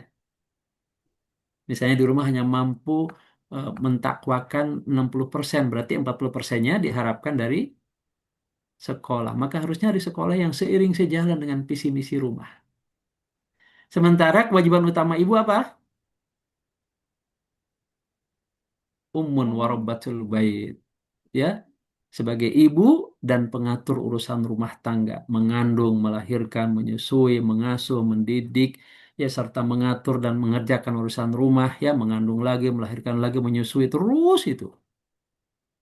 Nah, berarti ibu yang mendidik, ibu itu mendidik langsung praktisnya, ayah yang menjadi direkturnya, Kurikulum. sehingga ada istilah al-ummu madrasatul ula wal abu amirun atau amiruha. Ibulah sekolah yang utama, sedangkan ayah itu pemimpinnya, direkturnya. Jadi kalau saya mengistilahkan, mengumpamakan ayah itu seperti guru sekaligus kepala sekolah, kalau ibu guru sekaligus wali kelas. Kira-kira kalau tugas kepala sekolah itu nyari dana, bukan? Kepala sekolah tugas utamanya nyari dana, bukan? Ya. Betul? Kepala sekolah tugas utamanya nyari dana, bukan? Waduh, kalau kalau kepala sekolah tugas utamanya nyari dana, dia kemana nyari dana? Nggak peduli dengan kurikulum, visi misi sekolah itu enggak. Ya, tugas utama kepala sekolah adalah membuat visi misi sekolah, ya kan? Merumuskan kurikulum, ya kan? Kemudian menyiapkan ya pendidiknya yang terbaik gitu loh.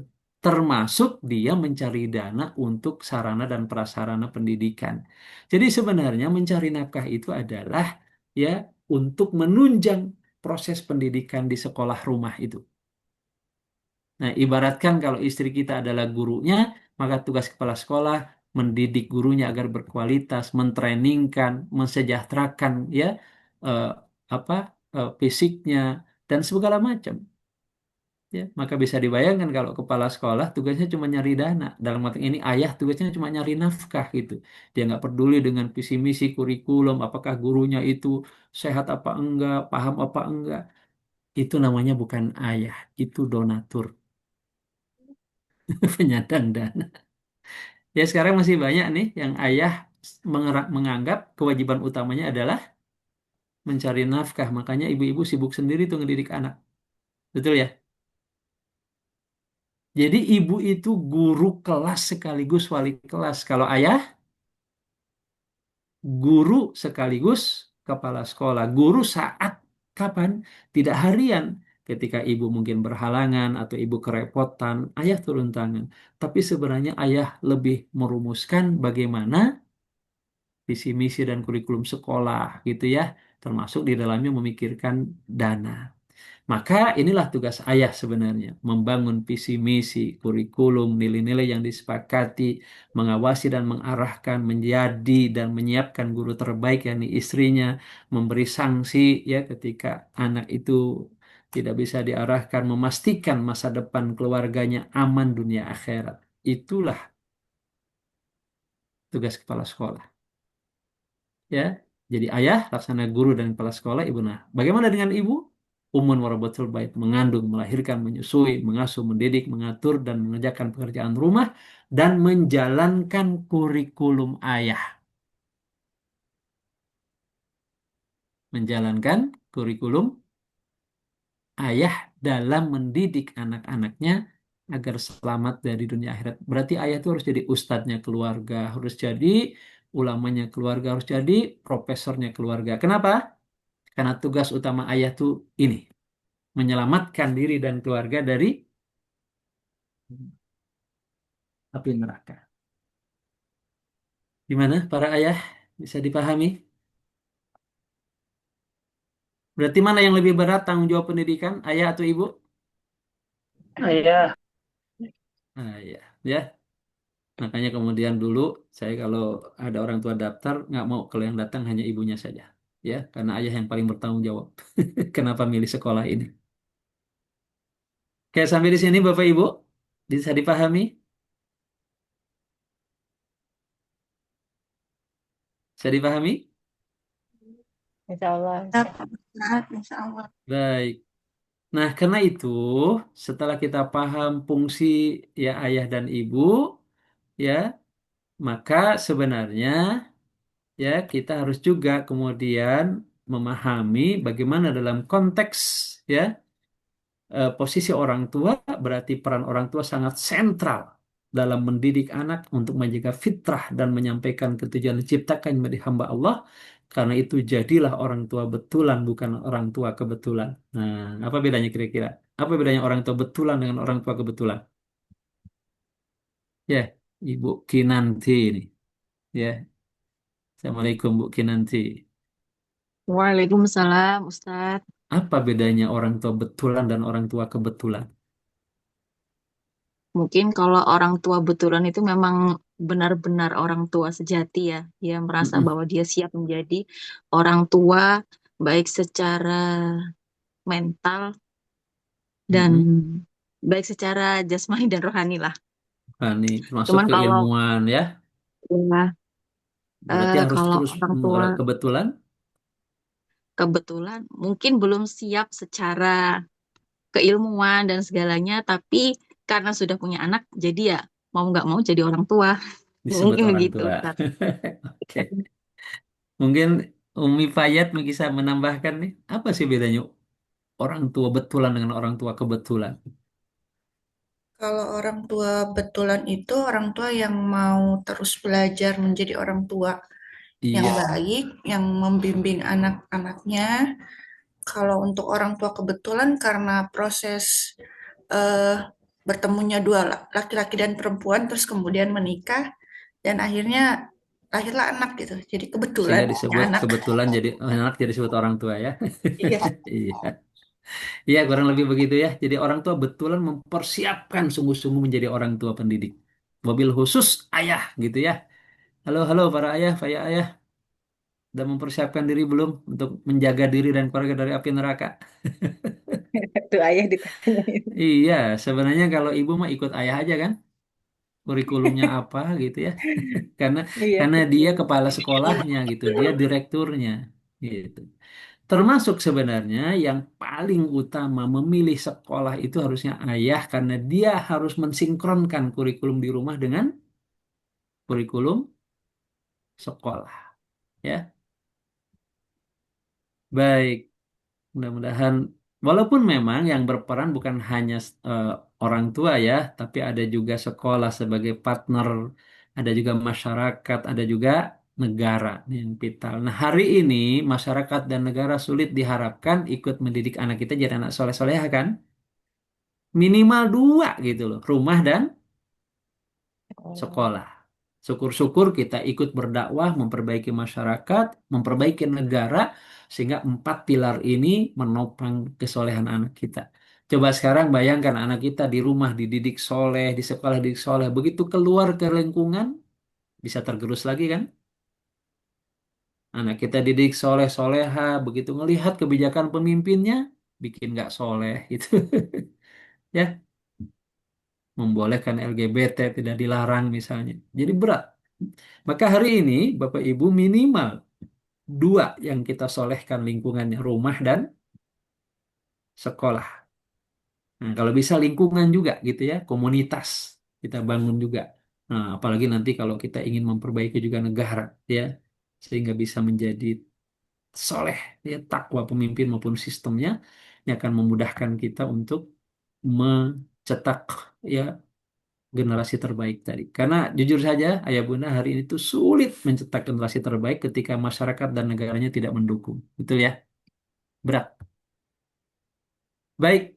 Nah, maka visi orang tua adalah jadilah orang tua bervisi akhirat, tanamkan selalu iman kepada Allah, Maha melihat, Maha mendengar, Maha menghisap, Maha membalas amal, ya, agar ikhlas beribadah semata-mata karena Allah, karena yakin Allah Maha melihat, Maha mendengar. Tanamkan selalu iman kepada Rasulullah SAW, berjuang, berkorban, penuh kasih sayang kepada umatnya, sehingga kita ingin juga mencontoh Rasul dalam menyelamatkan umat. Banyak bersalawat dan mengikuti ajarannya sebagai bukti, ya, kita mencintai Rasul. Kemudian dorong selalu mencari ilmu untuk kesalehan. Tanamkan bahwa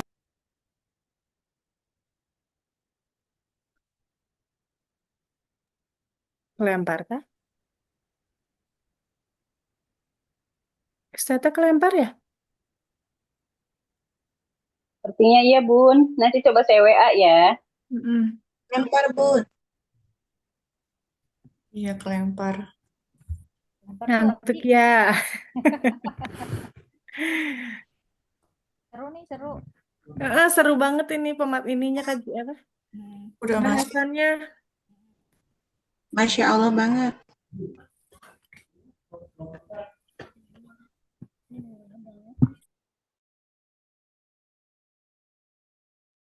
iya, mohon maaf tadi kayaknya sempat terlempar.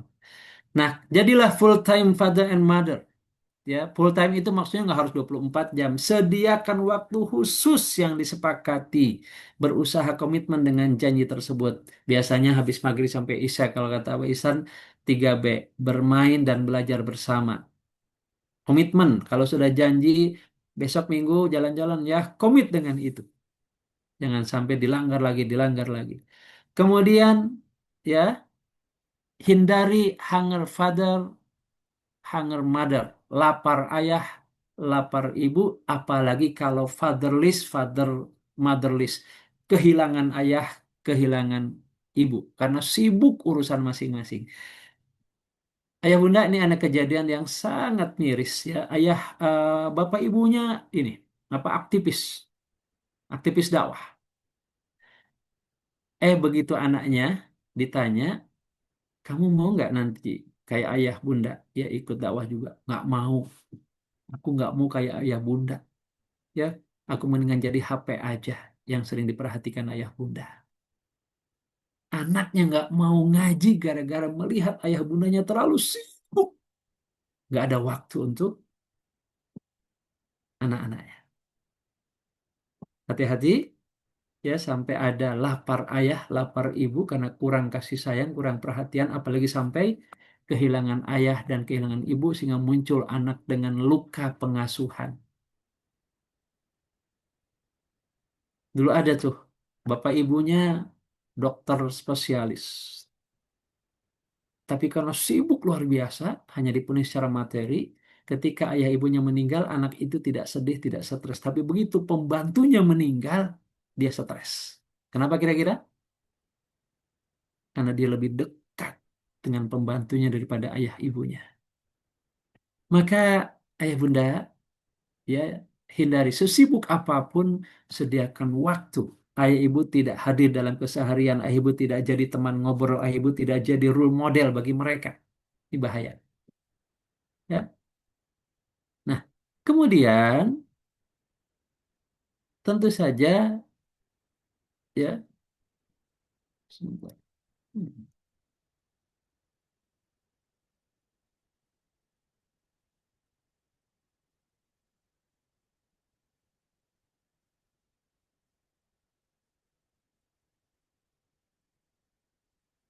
Nah, bersabar memerintahkan ketaatan kepada Allah. Wa'mur ahlaka bis-shalah wastabir 'alaiha la nas'aluka rizqan nahnu narzuquk wal 'aqibatu littaqwa. Dan perintahkanlah kepada keluargamu mendirikan sholat dan bersabarlah kamu dalam mengerjakannya. Tentu bukan hanya sholat tadi ya, bersabar mendidiknya untuk sholat, untuk puasa, menutup aurat, berakhlak baik terus. Kami tidak meminta rezeki kepadamu, kamilah yang memberi rezeki kepadamu, dan akibat yang baik itulah orang-orang yang bertakwa. Hayati peran dan hukum-hukum keayahan dan keibuan, mengajar dan mendidik itu nikmat, berpahala besar, menjadi teladan dan jadi kebanggaan anak. Kita upayakan supaya anak tidak sekedar kita arahkan, tapi juga kita beri contoh, memberi nafkah yang halal dan thaib, wabil khusus ayah, memasak makanan yang halal thaib untuk ibu, itu menyediakan generasi terbaik yang kuat baik fisik ya maupun iman dan takwanya. Jadilah ayah dan bunda yang dirindukan dan dibanggakan, ya. Apa yang anak merasa bangga punya ayah, punya ibu seperti kita, sehingga dia justru ingin seperti ayah dan ibunya. Nah, terkait dengan persoalan hari ini, komunikasi dengan anak-anak digital, keberadaan gadget dalam pengaman anak dan orang tua memberi jarak komunikasi antara orang tua dan anak. Sehingga sekarang itu ada istilah eh, serumah tapi tidak sejiwa. Pernah dengar ya? Nah, jadi sekarang banyak host bukan home katanya. Host bangunan, tapi bukan home sweet home. Dia satu rumah tapi tidak sejiwa. Karena masing-masing pegang gadget, ini ngobrol dengan siapa, ini siapa, padahal satu rumah. Hati-hati, dampaknya ya ada yang keluarga sadar digital, ini bagus, tapi ada keluarga yang tergantung media digital. Ini bahaya. Dampak digital bagi anak cenderung tumbuh menjadi asosial. Dia nggak mau bergaul, dia nggak mau kenal dengan orang, sibuk dengan gadgetnya. Nggak diajak silaturahim, nggak mau, hilang kreativitasnya karena nggak terasah. Ya, dia nggak mencoba bikin mobil-mobilan, bikin kapal-kapalan, dia tidak mencoba bikin bangunan dari tanah, dari pasir, karena dia sibuk dengan gadgetnya. Hilang jiwa pertemanannya, hilang saling berbaginya, karena teman dia hanya sosmed. Nggak pernah ada simpati, empati, berbagi kepada orang lain. Tidak fokus karena ponsel pintar lebih menarik daripada pelajaran, daripada ayah ibunya, apalagi nasihat ibunya nyerocos terus, sementara handphone menarik dia. Games yang membuat anak merasa senang dan kepuasan hanyalah sesaat yang menantangnya untuk terus main, akhirnya kecanduan. Ya, bahkan menurut Bu Eli Risman, apalagi kalau sudah mengakses, ya nauzubillah, video porno, yang rusak di otaknya 5 titik. Narkoba saja hanya 3 titik yang rusak, tapi pornografi 5 titik. Salah satunya adalah titik, di antaranya adalah titik kasih sayang dan titik kemanusiaan. Sehingga dia akan menjadi orang-orang yang sadis, orang-orang yang tidak peduli dengan penderitaan orang lain, dan dia sudah hilang ya kesadaran kemanusiaannya. Sirkuit otak anak yang masih dalam pembentukan jika mendapatkan stimulus yang berlebih dari perangkat digital dapat menimbulkan efek samping yang fatal dan menimbulkan cacat permanen. Maka harus ya bini, mah ayah bunda, saya tidak berikan anak saya punya handphone sendiri kecuali setelah lulus SMA. Atau karena memang sudah keluar dari rumah sehingga perlu komunikasi. Karena mencegah itu lebih mudah daripada mengawasi. Ini kadang-kadang kita kalah sama anak karena anak nangis gitu. Kita berikan handphone supaya nggak rewel. Padahal ketika diberikan handphone itulah kita sedang sebenarnya meracuni anak kita. Anak kita kalau nangis dibiarkan lama-lama repeh nggak? Iya. Iya. Tapi ketika nangis diberi, itu sebenarnya jadi alat mereka untuk Jadi terus senjata. menekan kita. Dan biasanya nih anak tahu persis kelemahan kita kalau ada tamu, betul ya? Kalau ada tamu, mau handphone mau, daripada kita malu sama tamu, iya deh. Padahal itulah titik lemah yang diketahui anak dari kita. Kalau saya nggak peduli mau ada tamu mau ada enggak. Tanamkan misalnya kalau saya ke anak-anak. Beli yang dibutuhkan bukan yang diinginkan. Beli yang tentu bermanfaat untuk kesehatan dan pasti halal. Maka kalau anak saya minta misalnya ciki, mereka tahu sampai kiamat pun nggak mungkin dia dikabulkan. Mau nangis guling-guling mau apa? Enggak. Ketika kita konsisten dengan itu, lama-lama anak berpikir, Bi, beli ciki ya? Iya kan nggak boleh ya Bi ya. Itu mereka sendiri akan menjawab. Bi main handphone, iya kan nggak boleh ya nanti ya sore ya. Jadi penting untuk komitmen tidak. Tanda kecanduan gadget, ledakan emosi jika dipisahkan dari gadget, ngamuk, tidak tertarik pada ya aktivitas non gadget. Diajak main bola nggak mau, diajak gerak fisiknya nggak mau, diajak jalan-jalan nggak mau, diajak apapun. Prestasi pasti menurun karena dia nggak lagi tertarik pelajaran sekolah. Enggan bersosialisasi karena lebih tertarik kepada gadget.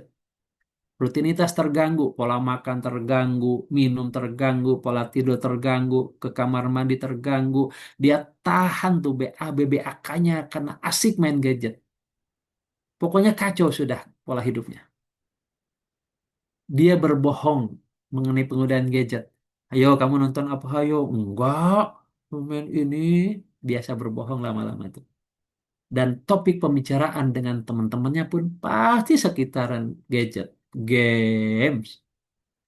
Nggak ada lagi tuh bicara agama, apalagi bicara kebangkitan umat. Maka tantangan dari kita adalah teknologi digital telah mengalihkan visi besar orang tua ya dalam mendidik anak-anaknya. Tentu ya ini menjadi sebuah problem besar bagi orang tua. Digital siap merusak generasi ya melalui tayangan-tayangan dan merusak pemikiran. Ya ada istilahnya fun, fashion, film, ya free thinking dan segala macam. Televisi, HP, gadget, internet telah menggantikan posisi ayah dan ibu karena ayah ibunya pun main gadget sama-sama sibuk. Merubah pola relasi dan komunikasi orang tua dengan anak yang tadinya dengan penuh kehangatan, pelukan, ciuman, ini enggak, komunikasinya dengan WA. Nah, udah makan, sudah. Nah, udah sholat, sudah. Dan tentu ini akan menjauhkan anak dari Islam, dari Al-Quran. Maka ayah bunda, betapa ini tentu sangat-sangat eh, mengkhawatirkan, maka tentu strateginya adalah bagaimana memahami konsep pendidikan menurut Islam, menguasai metode belajar yang efektif, kreatif dalam memilih uslub, teknis dalam sarana belajar, sinergi kan ayah bunda, memilih sekolah berbasis akidah Islam untuk memperkuat kurikulum di rumah. Yang terakhir, tentu semua itu akan berhasil kalau terbangun bonding. Apa itu bonding? Ikatan emosional yang terjadi dengan baik antara orang tua dengan anak, sehingga anak merasa aman, merasa nyaman, merasa mendapatkan dukungan, dan merasa diakui. Bahkan dia merasa bangga menjadi bagian dari keluarga itu.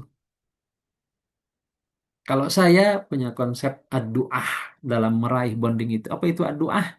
Ad-du'ah yakni doa, kudwah keteladanan, maidu hasanah, nasihat yang baik, adiyah ya atau apa? eh, Pembiasaan, muraqabah, pengawasan, dan ukubah, ya sanksi.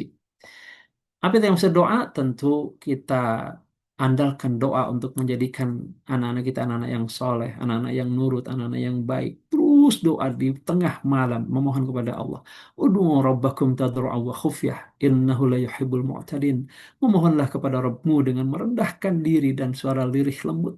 Merintih mengemis, sesungguhnya Allah tidak mengikuti orang-orang yang melampaui batas dalam berdoa. Ya, kudwah keteladanan. Ya, Rasul bersabda, berbaktilah kepada orang tua kalian, maka anak-anak kalian akan berbakti kepada kita. Birru aba'akum tabirukum abna'ukum. Berbaktilah kalian kepada orang tua kalian, maka anak-anak kalian akan berbakti kepada kalian. Mimpi kalau ingin anak kita rajin sholat, kalau orang tuanya nggak rajin sholat. Mimpi kalau anak kita ingin rajin baca Quran, kalau orang tuanya nggak rajin baca Quran. Mimpi kalau anak kita ingin jadi soleh-solehah, orang tuanya tidak menjadi orang tua yang soleh-solehah. Ya, anak soleh adalah hasil dari orang tua yang soleh. Jika anak bermasalah, itu sebenarnya cerminan orang tua di sekitarnya bermasalah. Jadi kalau anak bermasalah, jangan salahkan anak. Salahkanlah orang-orang dewasa yang di sekitar anak. Pasti dia cerminan dari permasalahan itu. Moyojo Hasanah nasihat yang baik. Nah, ini nih. Sedikit ceramah, banyak ngobrol, dan banyak bersama anak. Jadi ayah bunda, kalau anak ada masalah, jangan diceramahi. Cuma enggak. Nah, sini, sini, nah, sini. Assalamualaikum warahmatullahi wabarakatuh. Alhamdulillah, Allah salam. Menurut Allah begini, Quran hadis gini-gini nih, nak. Gini, nah. Akhirnya anak merasa kok cerewet ya orang tua saya ya. Jadi kalau ada anak bermasalah, pertama jangan dibicarakan dulu masalahnya. Tapi bangun kedekatan dulu, bangun kenyamanan. Kalau dalam teori NLP itu ada pacing, pacing, pacing, leading. Ya, samakan, samakan, samakan frekuensinya, maksudnya ambil hatinya, ambil hatinya, ambil hatinya, baru arahkan. Baru dibicarakan persoalan setelah dia merasa nyaman dengan kita. Dan sedikit ceramah, tapi banyak ngobrol. Ya, jadi di rumah jangan jadi ustadz ustazah penceramah, tapi jadi ustadz ustazah pendidik ya. Jadilah orang tua pendengar yang baik bagi anak, agar anak ya kita percaya pada kita, sehingga nilai kita yang didengar bukan orang lain atau lingkungan. Jadi kalau anak cerita jangan dipotong dulu, ya cerewet udah, mama juga tahu lah. Enggak, dengarkan, apresiasi, arahkan. Ya, jadi pendengar yang baik. Kemudian hadiah pembiasaan atau biah gitu ya, dibiasakan wudhu yang benar, dibiasakan baca Quran yang benar, dibiasakan sholat yang benar. Sesuatu yang dibiasakan benar dari kecil, maka itu akan terbawa sampai dewasa juga menjadi hal yang terbiasa dalam kebenaran. Dan tentu saja ya ada pengawasan, diawasi bacaannya, diawasi temannya, diawasi tontonannya dan seterusnya. Dan yang terakhir ukubat sanksi. Bapak Ibu, pendidikan tanpa sanksi akan sia-sia. Perintah dan larangan tanpa sanksi akan disepelekan. Ya, sanksi itu bagian dari pendidikan dan itu sesuai dengan syariah selama sanksinya adalah syar'i, tapi dia memang pilihan terakhir setelah yang 4 tadi dijalankan. Apa yang pertama? Doa. Yang kedua, ya, teladan. Yang ketiga, mau'izoh hasanah. Yang keempat, pembiasaan. Yang kelima, pengawasan. Kalau itu tidak mempan, baru sanksi. Tapi hari ini seringkali sanksi itu dianggap bertentangan dengan HAM. Betul ya? Ya. Nah, kita nggak usah peduli dengan HAM lah, kita peduli dengan Islam saja. Rasulullah bersabda, perintahkan anak-anak mau belajar sholat ketika usia mereka 7 tahun dan pukullah mereka ketika usianya 10 tahun. Berarti pukul itu apa? Sanksi. Sanksi. Dan pisahkan tempat tidur mereka, laki-laki dengan perempuan, laki-laki dengan laki-laki, perempuan dengan perempuan. Jadi kalau punya anak 4 berarti minimal punya kamar 2. berapa? Minimal 2, Hmm. maksimalnya. Kalau punya anak 4 berarti kamarnya harus berapa? 5. 5. Kalau 4 bapak ibunya di mana nanti? 5. 5 lah ya. Anak 5. masing-masing 1, bapak ibu sendiri. Minimal 2 kamar, tempat tidur tingkat. Jadi berarti orang Islam harus besar rumahnya tuh ya. Kalau perlu anak 4 berarti tingkat 5, masing-masing 1 tingkat. Wah, alhamdulillah luar biasa. Baik, secara umum itu Ayah Bunda. Apa kabarnya sampai malam ini? Alhamdulillah Alhamdulillah. luar biasa. Nah, Tetap semangat. Kalau ceria, Allahu Allahu Akbar, Allahu Akbar. Akbar. Allahu Akbar. Mangga dikembalikan kepada membawa acara. Mungkin ada hal yang ingin didiskusikan, dipersilahkan. Mangga. Ya. Masya Allah. Tabarakallah ya. Jazakallah khair Ustadz atas Nah, iya. materinya, Masya Allah yang luar biasa. Bila materinya sudah selesai, bagi yang ingin bertanya dipersilahkan dan mohon keridoannya Ayah Bunda, mungkin kita lewat dari jam 9 ya. Saya buka satu pertanyaan dulu. Iya. Karena Ya, tadi mulainya juga ini ya. Isanya soalnya sangat iya, melelahkan. Iya. Baik, dipersilahkan. Ya, Bun. silahkan Ayah Bunda yang ingin menyampaikan pertanyaan.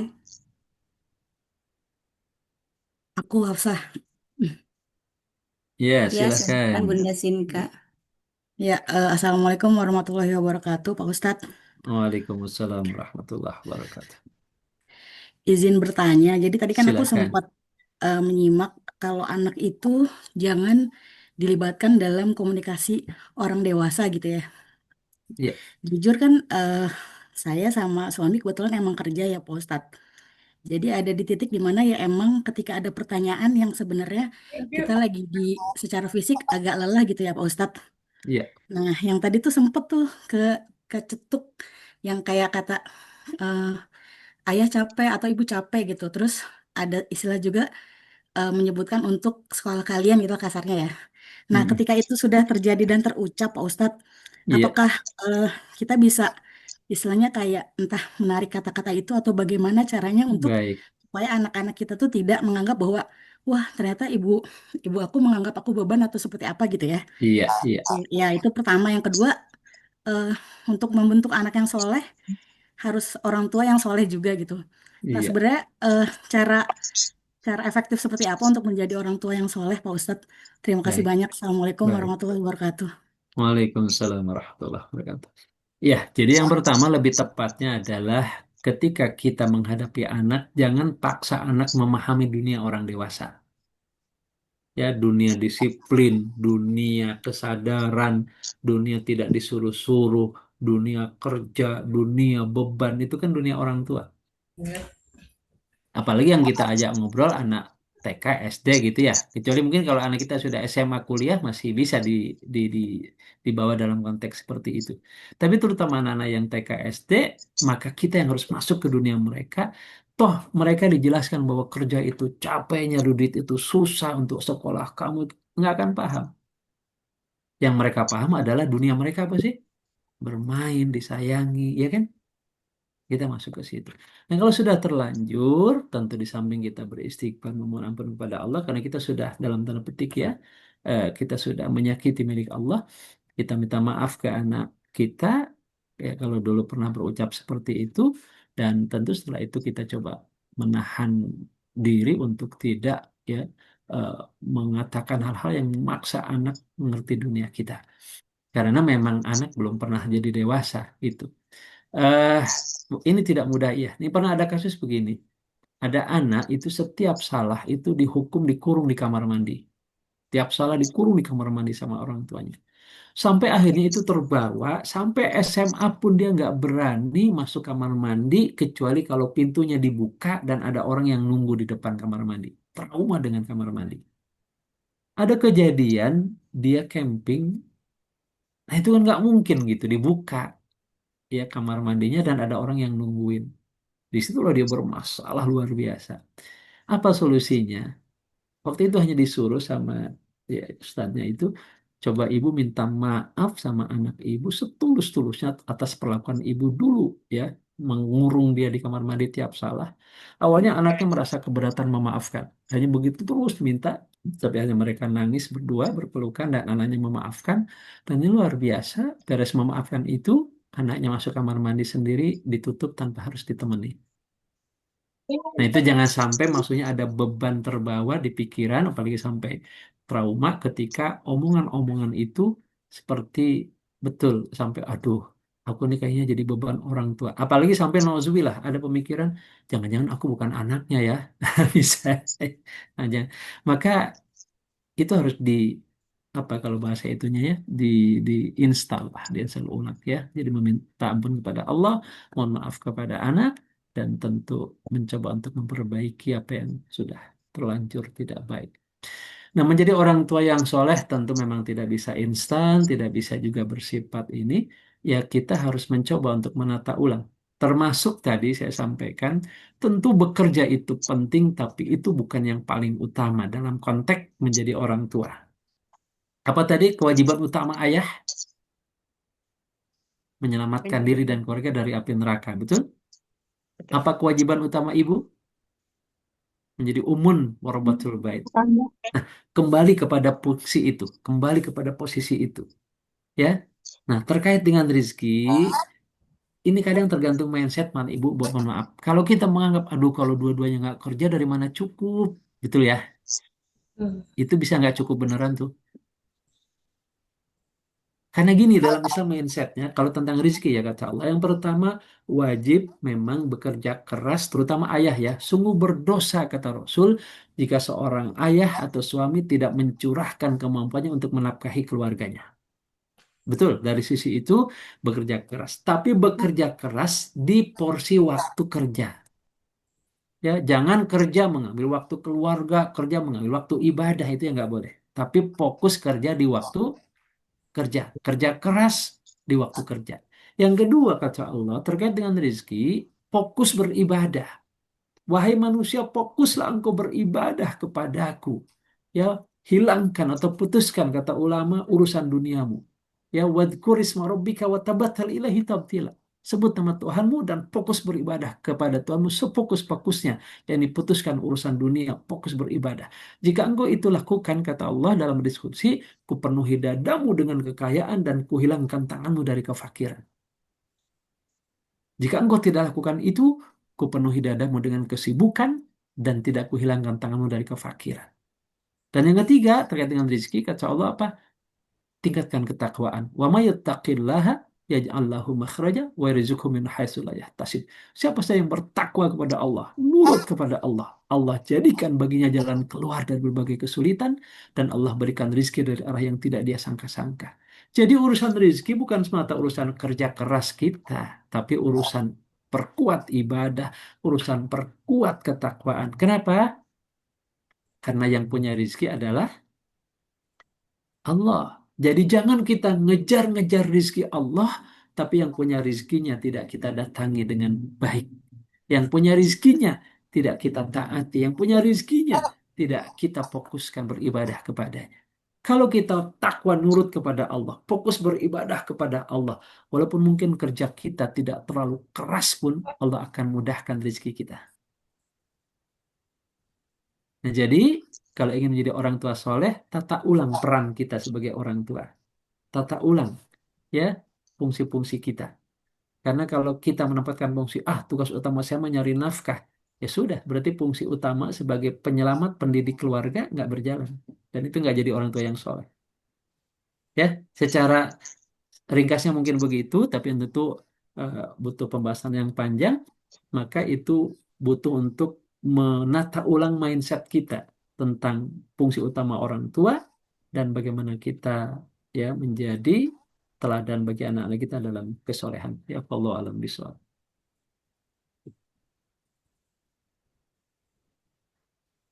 Baik begitu ayah bunda. Ya, Makasih Pak Ustadz. sama-sama. Baik.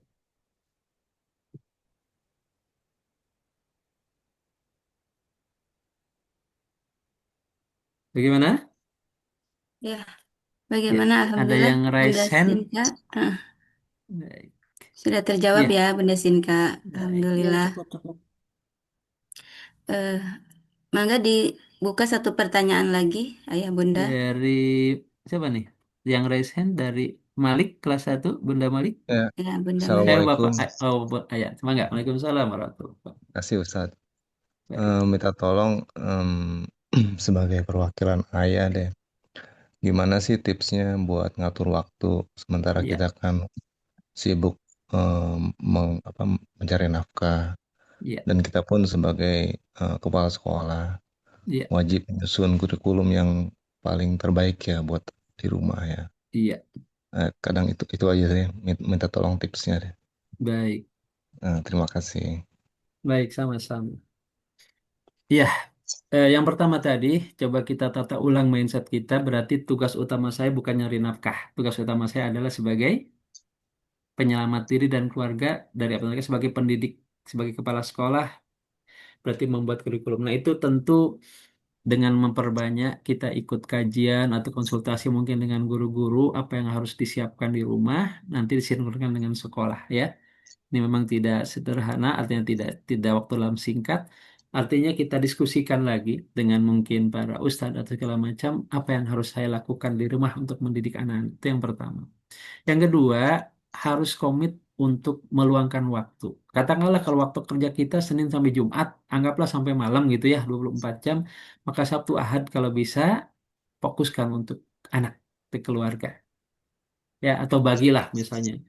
Nah, atau kalau enggak hariannya misalnya eh, apa bisanya maghrib sampai isya waktu luangnya jadikan itu waktu untuk tadi bermain belajar bersama dengan anak sering komunikasi dan ada yang dianjurkan itu sering-sering menyentuh 4 titik ya titik kening titik ubun-ubun ya titik pipi dan titik tangan itu titik kasih sayang ya jadi kalau anak kita cium tangan lagi anak kita bukan untuk menghormati anak kita, tapi menyentuh titik kasih sayang.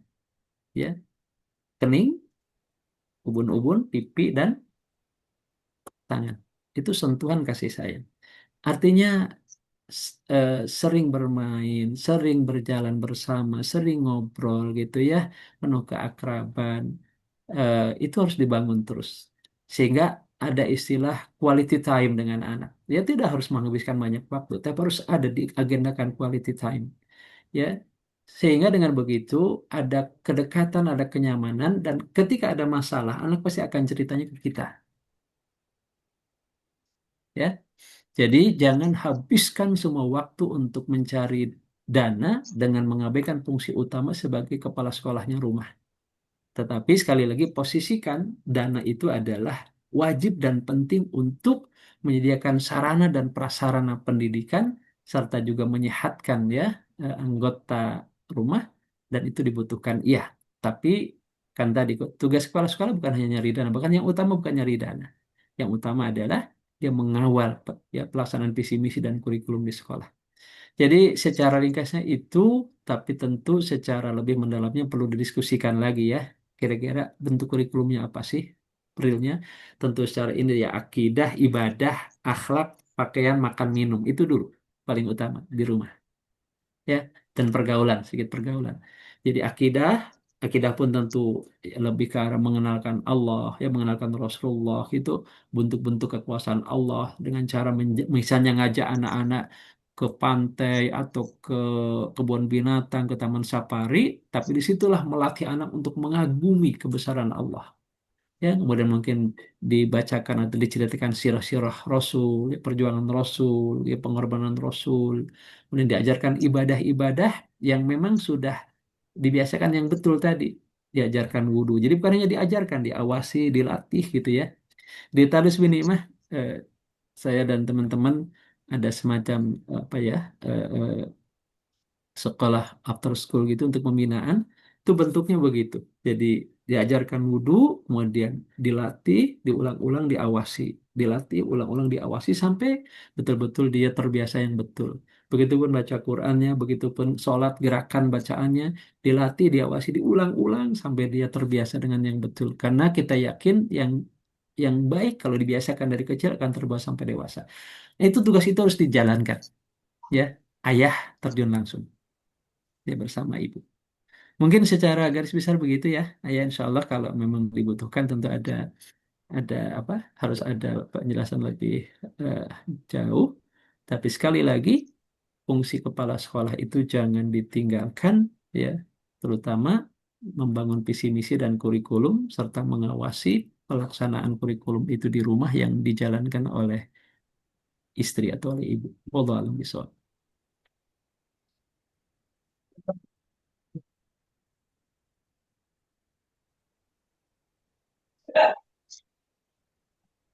Alhamdulillah, bagaimana Ayah Malik? Insya Allah terjawab ya. Ya, alhamdulillah sudah Alhamdulillah. terjawab. Iya. Jazakallah. Wah iya, Pak ya. Alhamdulillah. Alhamdulillah, Ayah Bunda, karena waktu sudah menunjukkan pukul 21.20, baik kita tutup saja kajian kita malam hari ini. Insya Allah, jazakumullah, jazakallah khair untuk Ustadz materinya hari ini. Wa iyyakum khair. Semoga Allah mudahkan kita menjadi orang tua yang solih dan semoga kelak anak-anak kita bisa menjadi generasi yang kuat, generasi yang memiliki keimanan yang kuat, berpegang teguh kepada syariat Allah dan mengajak beramar ma'ruf nahi munkar. Dan kita sebagai orang tua, semoga Allah mudahkan untuk menjadi orang tua yang solih dengan terus menuntut ilmu, Insya Allah. Ustadz, mohon keridoannya untuk membaca doa di akhir kajian kita hari ini. Baik. Pada Ustadz, saya persilahkan. Baik, Ayah Bunda, mari kita renungkan dan hayati, hadirkan Allah di hati kita dengan penuh ya keyakinan akan dikabulkan oleh Allah Subhanahu wa taala. A'udzubillahi minasyaitonirrajim. Bismillahirrahmanirrahim. Alhamdulillahirabbil alamin. Allahumma shalli ala sayyidina Muhammad wa ala ali sayyidina Muhammad. Allahumma tawil amarana fi ta'atika. Ya Allah, panjangkan umur kami dalam taat kepadamu. Wa nawwir qulubana, ya Allah, sinari hati kami dengan sinar hidayahmu. Wa sahih ajsadana, ya Allah, sehatkan jasad kami, anak istri kami. Wa zayyin akhlaqana, ya Allah, indahkan akhlak-akhlak kami. Wa hasin amalana, ya Allah, baikan perbuatan-perbuatan kami. Wa tsabbit imanana, ya Allah, teguhkan keimanan kami. Wa yassir umurana, ya Allah, mudahkan segala urusan kami, urusan dunia dan akhirat kami. Waqdi hajatina, ya Allah, penuhi segala kebutuhan-kebutuhan kami. Wa hasil maqasidana, ya Allah, hasilkan segala maksud-maksud kami. Waj'alna wa azwajina wa auladana wa dzurriyyatana minas salihin. Ya Allah, jadikan pasangan hidup kami, jadikan anak dan keturunan kami menjadi hamba-hambamu yang saleh, hamba-hambamu yang taat tunduk patuh kepadamu, ya Allah. Allahumma rabbana ya rabbana hab lana min azwajina wa dzurriyyatina qurrata a'yun waj'alna lil muttaqina imama. Ya Allah, anugerahkan kepada kami, ya Allah, pasangan hidup kami, anak keturunan kami yang menyejukkan hati kami karena kesolehan dan ketakwaan mereka. Dan jadikan kami para ayah, para suami menjadi teladan dalam ketakwaan. Rabbi ja'alni muqimas sholati wa min dzurriyyati rabbana wa taqabbal du'a.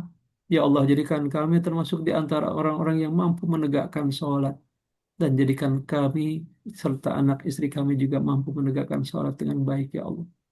Wahai Tuhan, kabulkan doa-doa kami. Rabbana gfirli wali walidayya wali mu'minina yawma yaqumul hisab. Ya Allah, ampuni dosa-dosa kami, ampuni segala orang tua kami, dan juga ya Allah, orang-orang Islam pada hari ketika kami menghadapmu di yaumil hisab, ringankan hisab kami, ampuni segala dosa dan kesalahan kami. Ya Allah, atas segala kelalaian dan kealpaan kami selaku orang tua, mohon ampuni kami ya Allah, dan bimbing kami agar kami bisa menjadi orang tua yang soleh soleha dan bisa melahirkan anak-anak yang soleh soleha. Amin ya Allah ya Rabbal Alamin. Wa sallallahu ala sayyidina Muhammad wa ala alihi wa sahbihi wa baraka wa sallam. Subhana rabbika rabbil izzati amma yasifun. Wassalamun alal mursalin. Walhamdulillahi rabbil alamin. Masya Allah, Alhamdulillah. Terima kasih saya ucapkan kepada Ustadz. Semoga menjadi ilmu yang bermanfaat dan pahala Amin. untuk Ustadz dan keluarga. Amin, Amin. amin, Wa ya rabbal iyyakum. alamin. Dan untuk kita semua. Baik Ayah Bunda, Alhamdulillah kajian parenting kita sudah selesai. Saya Bunda Hafsah mohon pamit undur diri. Mohon maaf bila ada kekurangan dan kesalahan. Billahi taufiq wal hidayah. Wassalamualaikum warahmatullahi wabarakatuh. Waalaikumsalam warahmatullahi Waalaikumsalam wabarakatuh. warahmatullahi wabarakatuh. Baik. Ya, silakan Ayah Bunda sudah bisa meninggalkan ruang Zoom, dipersilahkan. Maka saya pamit juga. Assalamualaikum. Waalaikumsalam warahmatullahi wabarakatuh, Ustaz. Baik, Afwan, Afwan.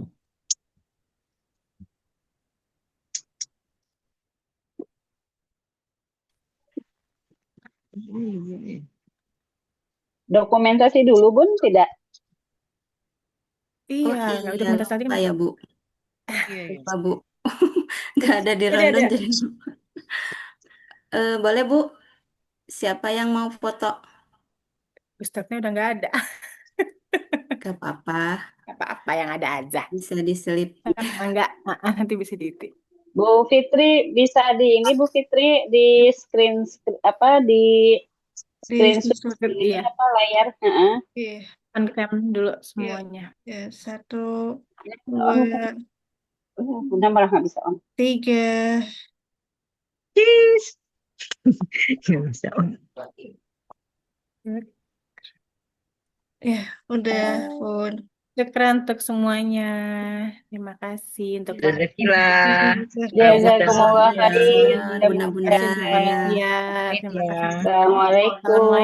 Assalamualaikum.